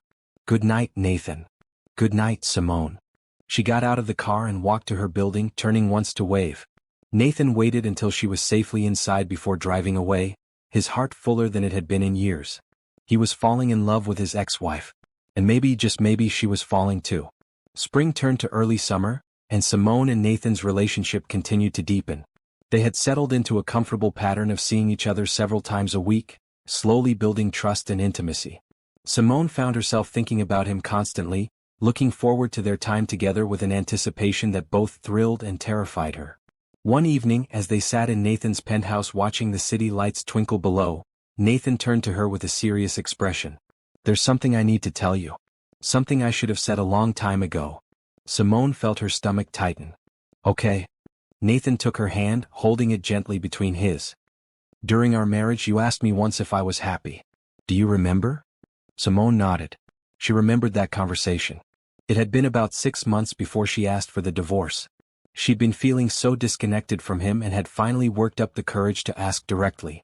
You said you were. You said everything was fine. I lied, Nathan said quietly. I wasn't fine. I was miserable. But I couldn't admit it because that would mean admitting I had made mistakes. That my choices were hurting us. So I lied to you and to myself. And that lie is one of my biggest regrets. Why are you telling me this now? Simone asked. Because I promised honesty. And because I need you to know that every unhappy moment in our marriage wasn't your fault. It wasn't because you weren't enough or didn't do enough. It was because I was broken and didn't know how to fix myself. And instead of asking for help, I just pushed you away. Simone felt tears gathering. I spent so long thinking I must have done something wrong. That if I had just been prettier or more interesting or more supportive, you would have wanted to spend time with me. No, Nathan said firmly. None of that is true. You were perfect. You were perfect. The problem was never you. It was always me. My inability to be vulnerable. My fear of failure. My use of work as an escape from having to deal with real emotions. You deserved so much better than what I gave you. I wasn't perfect, Simone corrected. I had my own issues. I shut down instead of fighting for us. I kept my hurt inside until it turned to resentment. I gave up instead of insisting we get help. We both made mistakes, Nathan agreed. But mine were bigger. I was the one who broke our wedding vows. I promised to love and cherish you and I didn't. Not in the ways that mattered. I'm so sorry, Simone. For all of it. They sat in silence, the weight of his confession settling between them. Outside, the city hummed with life, people living their stories, facing their own regrets and second chances. Can I tell you something I've never told anyone? Simone said after a moment. After our divorce, I went through a really dark period. About 6 months in, when the initial numbness wore off and the reality set in. I was so depressed I could barely get out of bed. Vanessa basically moved in with me for a month to make sure I was eating and taking care of myself. I didn't know, Nathan said, his heart breaking. How could you? We weren't talking. We'd both moved on with our separate lives. But Nathan, I was so lost. I questioned everything. My worth, my judgment, my ability to ever trust again. The divorce didn't just end our marriage. It shattered my sense of self. I'm so sorry, Nathan said, his voice rough with emotion. If I had known. You would have what? We were divorced. You were off building your empire. I was picking up the pieces of my life. There was nothing you could have done. I could have checked on you, Nathan said. I could have made sure you were okay. I could have been a decent human being instead of just disappearing from your life completely. We both needed space, Simone said. And honestly, if you had reached out then, I would have been too angry to respond. I needed time to heal. To rebuild myself. To figure out who I was without you. And did you? Figure out who you are. Simone smiled slightly. I'm still figuring it out. But I know more now than I did then. I know I'm strong. I know I can survive losing someone I love and come out the other side. I know I deserve to be chosen, not just tolerated or fitted into someone's schedule when convenient. You do deserve that, Nathan agreed. And I want to be the person who chooses you. Every single day. In big ways and small ways. I want you to never doubt that you're my priority. Words are easy, Simone said, not unkindly. It's actions that matter. And you've been showing up, Nathan. You really have. But we haven't been tested yet. We're still in the easy phase where everything is new and exciting. The real test will be when things get hard. I know, Nathan said. And I'm ready for that test. I want you to see that I'm serious. That this isn't just some romantic gesture that will fade when real life kicks in. Simone shifted on the couch, tucking her legs under her. Tell me about your therapy. You mentioned you've been going for 2 years. What have you learned? Nathan considered the question. A lot. But the biggest thing is understanding my attachment style. I have what they call avoidant attachment. It means when things get emotionally intense or I feel vulnerable, my instinct is to pull away. To create distance. That's what I did during our marriage. Every time you needed emotional intimacy, I ran to work. And has therapy helped with that? It's helped me recognize the pattern. I can't say I've completely overcome it, but now I can see when it's happening. I can catch myself before I shut down completely. And I have tools to work through it instead of just avoiding. What kind of tools? Simone was genuinely curious. Breathing exercises for one. Sounds simple, but when I feel that urge to flee emotionally, I stop and breathe. It gives me space to think instead of just reacting. I also journal. Writing down my feelings helps me process them. And I have a support group. Other people working through similar issues. It helps to know I'm not alone in struggling with this stuff. I'm proud of you, Simone said. For doing that work. For being willing to look at your own patterns and change them. That takes real courage. I had good motivation, Nathan said. Losing you was the wake-up call I needed. I just wish I hadn't needed such a dramatic wake-up call. They ordered dinner and ate on Nathan's balcony, the warm evening air perfect for sitting outside. As they ate, Nathan told her more about his journey of self-discovery. How therapy had helped him understand that his drive for success was really about trying to prove he was worthy of love. How his mother's death had triggered a deep fear of vulnerability because grief hurt too much. When Mom died, I promised myself I'd never let anyone close enough to hurt me like that again, Nathan explained. And then I met you and you slipped past all my defenses without even trying. You made me feel things I'd sworn off feeling. So I protected myself the only way I knew how. By keeping you at arm's length emotionally while keeping you close physically. I thought I could have it both ways. But you can't, Simone said softly. You can't have real intimacy without vulnerability. Without risk. I know that now. And I'm willing to take that risk with you. I'm willing to be completely open even if it means I might get hurt. Simone set down her fork, looking at him seriously. Nathan, I need to tell you something too. Something I'm not proud of. Okay. After our divorce, I dated someone. Just for a few months, about a year after we split. His name was Christopher. He was nice, stable, everything that seemed safe. And I tried to love him. I really did. But I couldn't. Because he wasn't you. Nathan felt a pang of jealousy but pushed it aside. You don't have to tell me this. I do. Because I need you to understand something. I broke up with Christopher because I realized I was using him to try to get over you. And that wasn't fair to him. He deserved someone who loved him for himself, not someone who was trying to replace a ghost. And I realized something important. I don't want safe.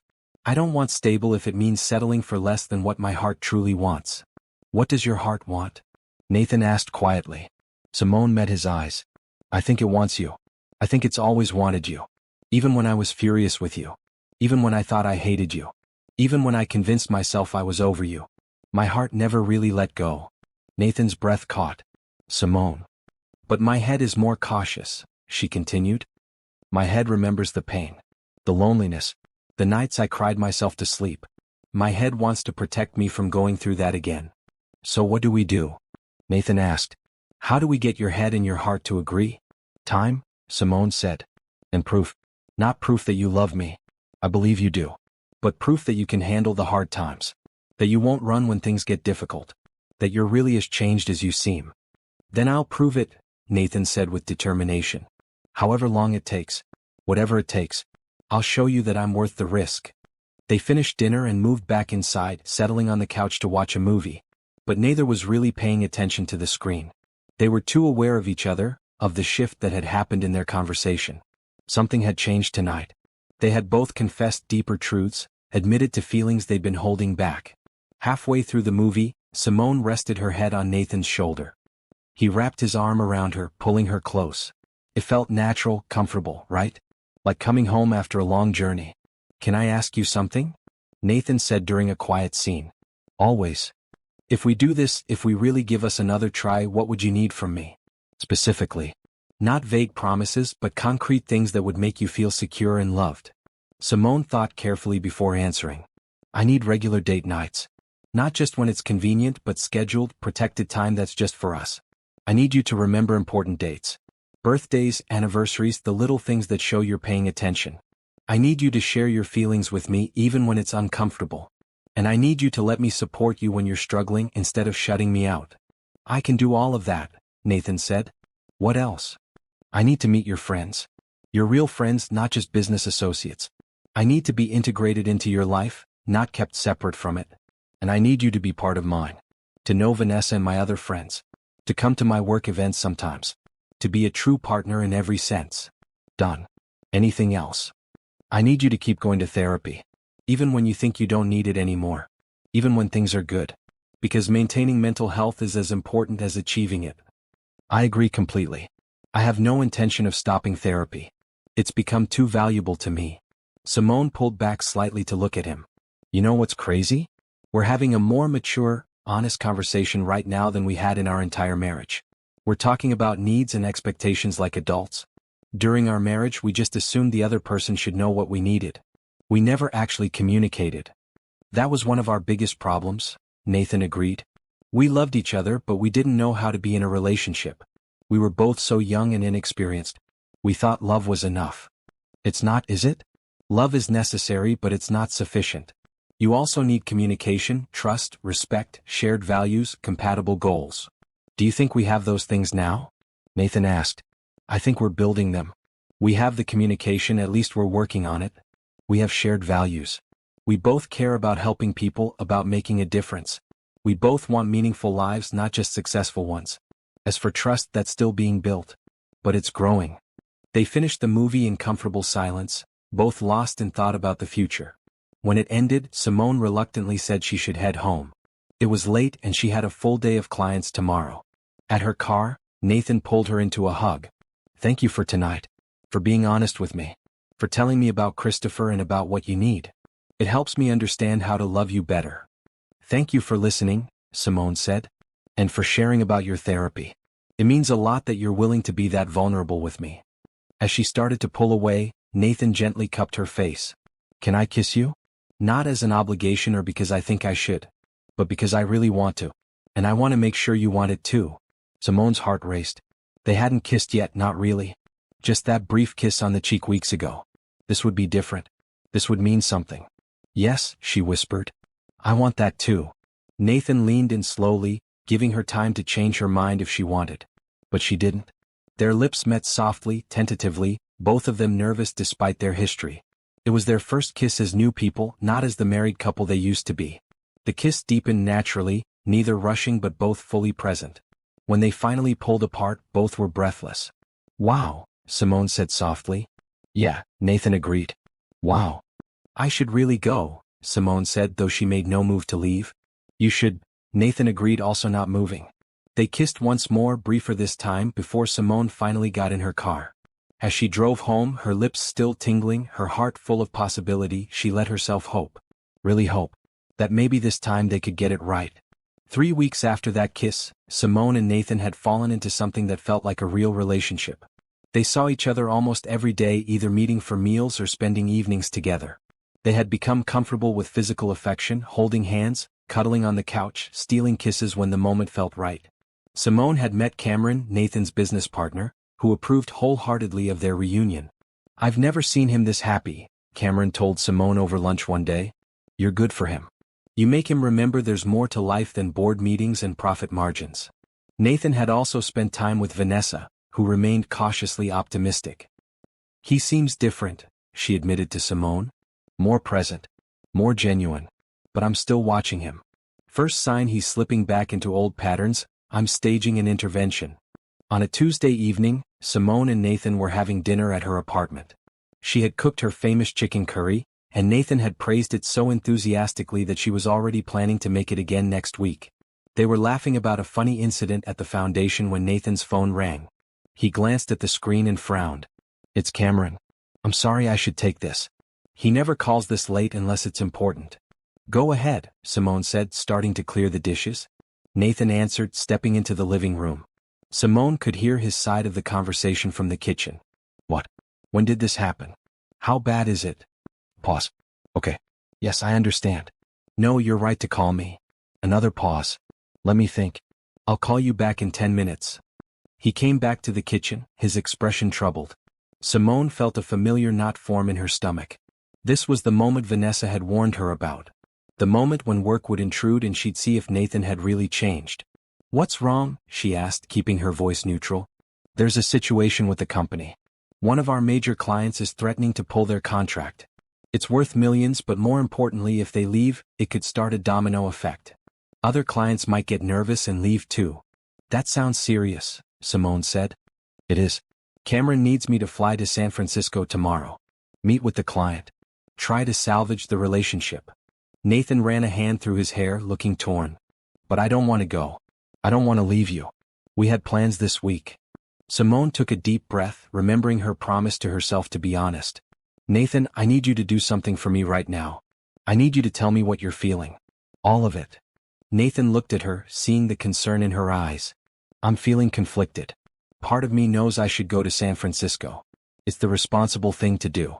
The company employs over 300 people. This contract matters. But another part of me is terrified that if I go, you'll think I'm choosing work over you again. That I'm falling back into old patterns." "Thank you for being honest," Simone said. "Now I'm going to be honest with you. If you tell Cameron to handle it and something goes wrong because you weren't there, you'll resent me. You'll blame me for the failure even if you don't say it out loud. And that resentment will poison what we're building." "I wouldn't blame you," Nathan protested. "You might not mean to, but you would." "Nathan, I'm not asking you to choose between me and your company. I'm not that person anymore. But I am asking you to be honest about what you need to do and why." Nathan sat down at the kitchen table, his shoulders slumping. "I need to go. Not because I want to, but because it's the right thing to do. Those 300 employees, they have families. They have mortgages and kids in college and dreams. I can't risk their livelihoods because I'm trying to prove something to you." "Then go," Simone said simply. Nathan looked up at her, surprised. "Just like that? You're okay with it?" "I'm not thrilled about it. But yes, I'm okay with it. Because this is different from before. Before, you would have just announced you were going and expected me to deal with it. You wouldn't have acknowledged the conflict or asked how I felt. You would have made the decision unilaterally and left me to figure it out. So this is a test?" Nathan asked carefully. "Life is a test," Simone said, sitting down across from him. "Relationships are full of moments like this where competing priorities collide. The question isn't whether you'll ever have to travel for work or deal with crises. The question is how we handle it together." Nathan reached across the table, taking her hand. "How do we handle it? Tell me what you need. I need you to communicate with me while you're gone. Not just quick texts, but real communication. Call me at night. Tell me how the meetings went. Let me support you through the stress. Don't shut me out." "I can do that," Nathan promised. "And I need you to not make this a pattern. This is a crisis, I understand that. But if next month there's another crisis and the month after that another one, then we have a problem. Because then it's not about handling legitimate emergencies. It's about using work to avoid intimacy. You're right, Nathan said. And I promise you this is an exception, not the rule. I've worked hard to set up systems so I don't have to be involved in every little thing. But this situation requires me personally.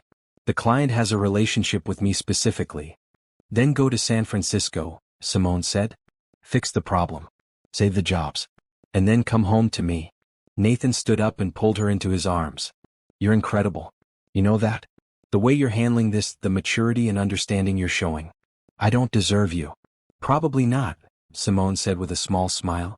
But you're working on becoming someone who does. They spent the rest of the evening talking through the details. Nathan would fly out first thing in the morning, be in San Francisco for 2 days, maybe 3 if the negotiations were difficult. He would call her every evening no matter how tired or stressed he was. He would text her throughout the day when he had breaks. What if I make you a promise? Nathan said as they were saying goodnight. What if I promise that when I get back we do something special? Just the two of us. Something that shows you're my priority. You don't have to bribe me, Nathan. I'm not keeping score. I know. But I want to. I want to show you that even when work demands my attention, you're still the most important person in my life. So let me plan something. Something meaningful. Okay, Simone agreed. I trust you.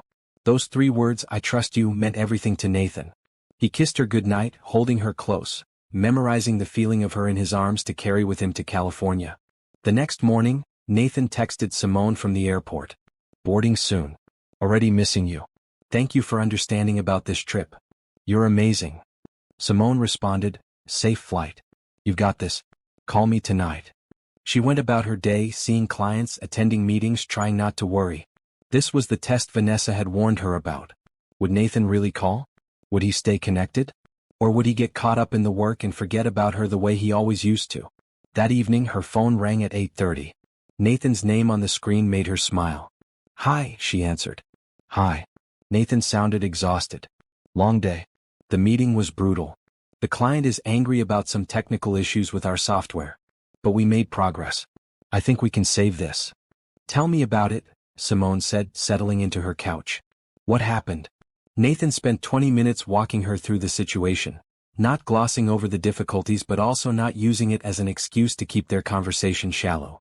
He shared his frustrations, his worries, his hopes for tomorrow's meeting. I'm boring you, he said finally.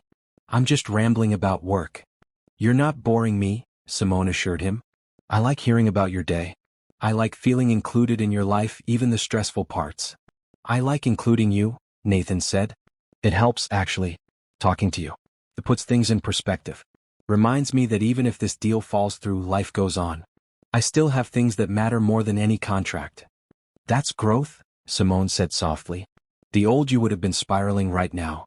Seeing this as a referendum on your worth as a person. The old me was an idiot, Nathan said. The current me knows that business is business. Some deals work out, some don't. What matters is how you handle it. They talked for another hour, moving from work stress to lighter topics. Nathan told her about the view from his hotel room. Simone told him about a particularly moving counseling session she'd had. They laughed. They flirted a little. They reminded each other that they were building something real and good. I should let you get some rest, Simone finally said. You have another big day tomorrow. I do. But Simone, thank you. For being understanding. For not making me choose. For handling this the way you did. It means everything to me. Thank you for keeping your promise to communicate. For calling even though you're exhausted. For including me. Always, Nathan promised. I'll talk to you tomorrow? I'll be waiting. The next day followed a similar pattern. Nathan texted updates throughout the day. The meetings were going better. They were close to an agreement. By evening he called with good news. They had saved the contract. The client was satisfied. The crisis was averted. I'll be home tomorrow afternoon, Nathan said, relief evident in his voice. And I have something special planned for Friday night. If you're free? I'm free, Simone said, smiling. What are we doing? It's a surprise. Just trust me. There was that word again. Trust. And the remarkable thing was, Simone realized she did trust him. He had faced the first real test of their new relationship and he had passed. He had stayed connected. He had communicated. He had kept his promises. The old patterns hadn't emerged. He really had changed. When Nathan returned to the city on Wednesday afternoon, his first stop was Simone's apartment. He knocked on her door at 4:30, holding flowers and wearing the biggest smile. Simone opened the door and threw her arms around him. "You're back." "I'm back," he confirmed, holding her tight. "And I missed you like crazy." "I missed you too. Come in. Tell me everything." They spent the evening catching up, Nathan filling in details he hadn't shared over the phone. But more than the details, what mattered was that he was present. Focused on her. Not distracted or distant. He had gone to San Francisco, handled business, and come back without losing himself in the process. "Thank you," Simone said as they sat together on her couch later. "For what?" "For proving that it's possible. For showing me that you can handle work stress without shutting me out. For being the partner I always needed you to be." Nathan kissed her forehead. "I told you I'd changed. I'm just glad I got the chance to prove it." "So what's the surprise you have planned for Friday?" Simone asked. "You'll see," Nathan said mysteriously. "Just be ready at 6. Wear something comfortable. And Simone, this is going to be special. I promise." Friday arrived with perfect weather, sunny but not too hot. Simone spent the day in a state of excited anticipation. Nathan had been mysterious about his plans, only telling her to dress comfortably and be ready for an adventure. At 6 o'clock sharp, Nathan knocked on her door. He wore jeans and a blue button-down shirt, looking relaxed and happy. In his hand was a small gift bag. "Before we go anywhere," he said, handing her the bag, "open this." Inside was a small box. Simone opened it carefully and found a delicate silver bracelet. It was simple but beautiful, with a small charm in the shape of a compass. "It's gorgeous," Simone said, holding it up to the light. "Read the inscription on the compass," Nathan urged. Simone looked closer and saw tiny words engraved on the back, "Always finding my way home to you." Tears filled her eyes. "Nathan, I wanted you to have something that symbolizes where we are now. We've both been lost. We've both been wandering. But we found our way back to each other. And no matter where life takes us, no matter what challenges we face, I will always find my way home to you." Simone let him fasten the bracelet on her wrist, then kissed him softly. "I love it. Thank you. Ready for the rest of the surprise?" "I'm ready." Nathan drove them out of the city, heading into the countryside. As they left the urban landscape behind, Simone grew more curious. "Where are we going?" "Patience," Nathan said with a smile. "We're almost there." After about 40 minutes, they pulled up to a beautiful bed and breakfast nestled in rolling hills.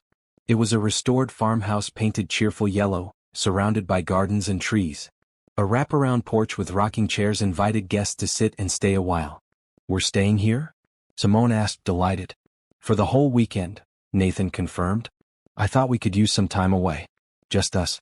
No work, no distractions. Just talking and being together and figuring out our future." They checked in and were shown to a lovely room with a 4-poster bed and windows overlooking the gardens. It was romantic and cozy, the perfect place for important conversations. "I have the whole weekend planned," Nathan said once they were alone. "But nothing is set in stone. If you want to change anything, we can. This is about what you want, what makes you happy." "Tell me what you're thinking," Simone said, sitting on the edge of the bed. "Tonight I thought we could have dinner here. There's a restaurant on the property that's supposed to be incredible. Tomorrow I booked us a couple's massage at the spa down the road. Then in the afternoon there's a cooking class if you're interested. Tomorrow night I have something special planned, but that's a surprise. Sunday we can just relax before heading back to the city." "That sounds perfect," Simone said. "But Nathan, you didn't have to do all this. It must have been expensive." "It's worth it," Nathan said simply. "You're worth it. And I wanted to create some good memories. Happy memories that are just ours, that have nothing to do with our past or our mistakes. Just us starting fresh." They went down to dinner holding hands, both feeling like teenagers on a first date despite their complicated history. The restaurant was everything Nathan had promised, intimate and delicious. They ordered wine and fancy entrees and laughed at each other's stories. "Can I ask you something?" Nathan said over dessert. "And I want you to be completely honest. Always. Are you happy? Like truly happy? With me, with us, with how things are going?" Simone considered the question carefully. "I am. Surprisingly, genuinely happy. When you came back into my life I was so scared. Scared of getting hurt, scared of making the same mistakes. But you've shown me that people really can change. That second chances can work if both people are committed. So where do we go from here?" Nathan asked. "Are we boyfriend and girlfriend? Are we dating exclusively? Are we taking it slow? I want to respect whatever pace you need, but I also want some clarity about what we are to each other. Simone smiled. I think we're more than just dating. We have too much history for that. But I'm not ready to rush into living together or getting remarried or anything like that. Can we just be together? Committed, exclusive, building toward a future but not forcing it. That sounds perfect to me, Nathan said. Committed and together, but giving ourselves time to really make sure we're ready for next steps. After dinner, they walked the grounds of the bed and breakfast, enjoying the cool evening air. Fireflies blinked in the grass. The stars came out, bright and clear away from city lights. It felt magical, like they had stepped into a different world where their past couldn't touch them.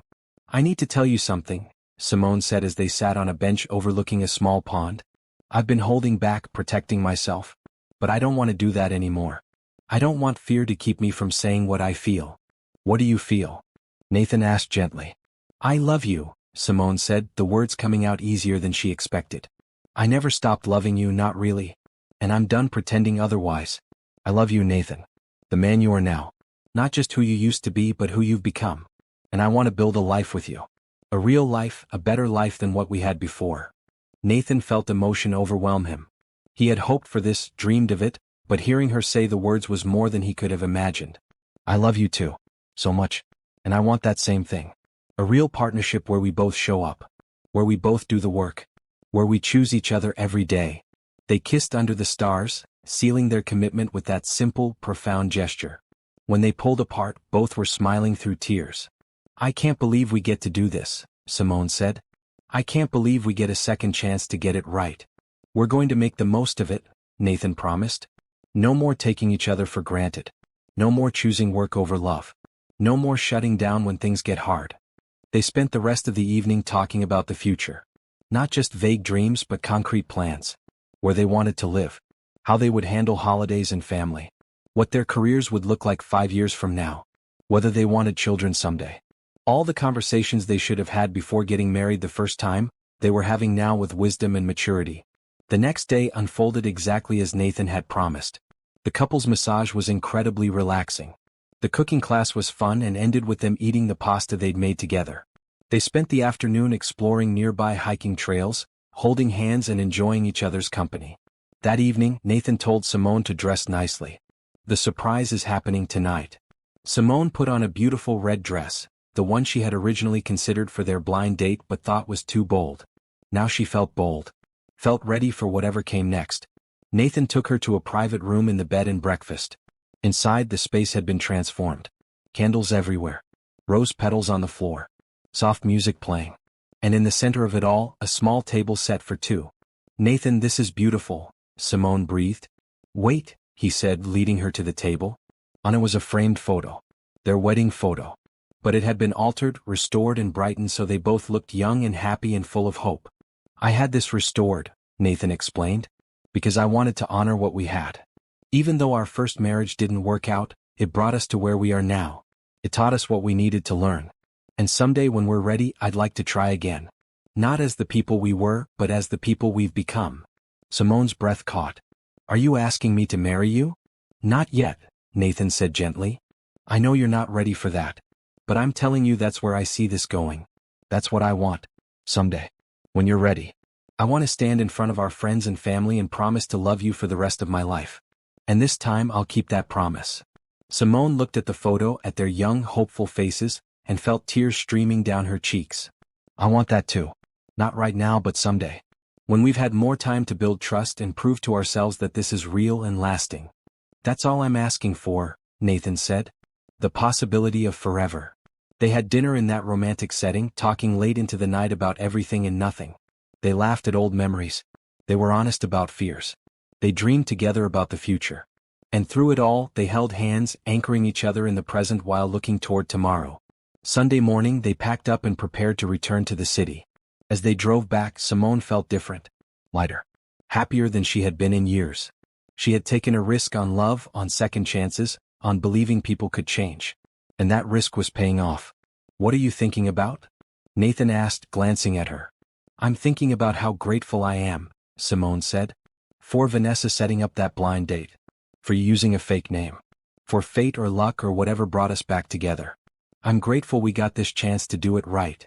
Me too, Nathan said. And Simone? Thank you. For being brave enough to try. For not letting our past define our future. For teaching me what love really means. We taught each other, Simone corrected. That's what partnerships do. They help both people grow. When they arrived back at Simone's apartment, Nathan walked her to her door like a gentleman. Can I see you tomorrow? You can see me every day if you want, Simone said with a smile. I want, Nathan confirmed. He kissed her softly. Get some rest. I'll call you later. As Simone entered her apartment, she immediately called Vanessa. Tell me everything, Vanessa demanded. V, I'm in love. Really truly in love. And I think we're going to make it this time. You sound happy, Vanessa observed. Like genuinely deeply happy. I am. He's different. We're different. We've both grown and changed and learned. And I think we have a real shot at forever. Then I'm happy for you, Vanessa said warmly. You deserve this, Simone. You deserve a love that shows up. That chooses you. That does the work. After hanging up, Simone looked at the bracelet on her wrist. The compass charm caught the light, reminding her of Nathan's words. Always finding my way home to you. She had been lost for so long. Lost in hurt and anger and disappointment. But she had found her way back. Not to who she used to be, but to something better. To a version of herself that was stronger, wiser, more capable of real love. Her phone buzzed with a text from Nathan. Missing you already. Can't wait to see you tomorrow. Thank you for the best weekend of my life. Simone texted back a heart emoji, then added, Thank you for showing me that second chances are real. Love you. Love you more, came his response. Simone smiled, looking around her small apartment. Soon, she thought, they would need to have conversations about living arrangements. About merging their lives more fully. But for now this was enough. Knowing they were building toward something real. Knowing that love, when given a second chance and nurtured with intention, could bloom even more beautifully than the first time. Outside her window, the sun was setting, painting the sky in shades of pink and gold. A new day was ending, but tomorrow would bring fresh possibilities. Fresh chances to love well. Fresh opportunities to choose each other again and again. And that, Simone thought, was what real love was all about. Not the grand gestures or the perfect moments. But the daily choice to show up. To be present. To do the work. To find your way home to each other, again and again and again. 6 months later. The garden behind Nathan's parents' old house was full of people. Not a huge crowd, just close friends and family. Vanessa stood next to Simone, adjusting the simple cream dress Simone had chosen for this day. It wasn't a traditional wedding dress. They weren't having a traditional wedding. This was something better. A renewal. A celebration of second chances. You ready? Vanessa asked, squeezing Simone's hand. I'm ready, Simone said, meaning it with her whole heart. Cameron stood next to Nathan under an arch covered in flowers from the community garden at the foundation. The kids had helped plant and tend them specifically for this day. Marcus was sitting in the front row, grinning and giving Nathan a thumbs up. Simone walked down the aisle, no dramatic music or formal processional. Just her, walking toward the man she loved, surrounded by people who had supported them through the hard times and were now celebrating the joy. Nathan's eyes filled with tears as she approached. This time he knew what he was promising. This time he understood the weight and beauty of forever. We're gathered here, the officiant began, to celebrate something rare and beautiful. A love that survived. A love that grew through pain and emerged stronger. Simone and Nathan aren't asking us to witness the start of their love story. We're here to witness its next chapter. Nathan and Simone had written their own vows. Nathan went first, his voice strong despite the emotion. Simone, 7 years ago I promised to love you forever. I meant it then, but I didn't understand what I was promising. I thought love was a feeling. I thought it would just carry us through anything. I was wrong. Love is a choice. A daily decision to show up, to be present, to do the work. Today I promise you that I understand. I promise to choose you every day. To put you first. To communicate even when it's hard. To stay when things get difficult instead of running away. I promise to be the partner you deserve. Not perfect but committed. Not without flaws but always growing. I promise to find my way home to you, every single day for the rest of my life.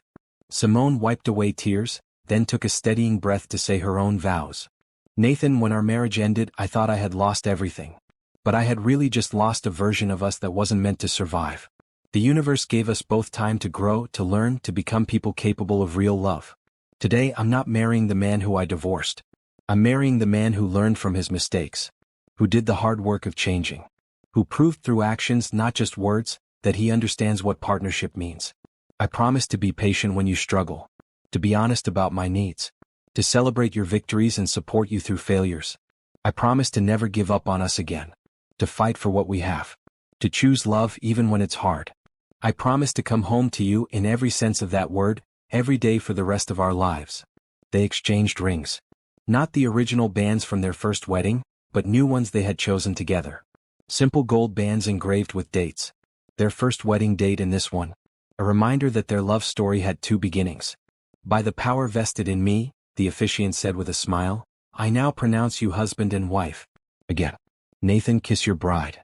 And he did. A kiss that held all the promise of their future. All the hard-won wisdom of their past. All the hope and joy and commitment of their present. The small crowd cheered. Marcus whistled loudly. Vanessa cried happy tears. Cameron clapped Nathan on the back. And Simone and Nathan, finally, truly, completely together, walked back down the aisle as partners. Not perfect but real. Not without scars but healed enough to try again. At the reception held in the Foundation's gym that had been decorated beautifully, Simone and Nathan made the rounds, thanking their guests. When they finally had a quiet moment together, Nathan pulled her close. Mrs. Pierce, he said, testing out the name she had agreed to take again. How does it feel? Right? Simone said simply. For the first time it feels completely right. They danced together, not caring that people were watching. Not caring about anything except this moment. This choice. This love that had survived everything and come out stronger. Thank you, Nathan whispered in her ear. For what? For showing up to that blind date. For not running when you saw it was me. For giving me a chance I didn't deserve. For teaching me what love really means. For choosing me again. Thank you for becoming someone worth choosing, Simone said. For doing the work. For changing. For proving that second chances are real. Always finding my way home to you, Nathan said, touching the compass charm on her bracelet that she still wore every day. And I'm always here waiting, Simone replied. Ready to welcome you home. They kissed again, sealing not just their marriage vows but their deeper promise. To grow together. To face whatever came. To choose love, every single day. Around them people celebrated. Music played. Food was served. Toasts were made. But in their own little bubble, Simone and Nathan were exactly where they needed to be. Home in each other's arms. Right where they had always belonged. And this time they were staying.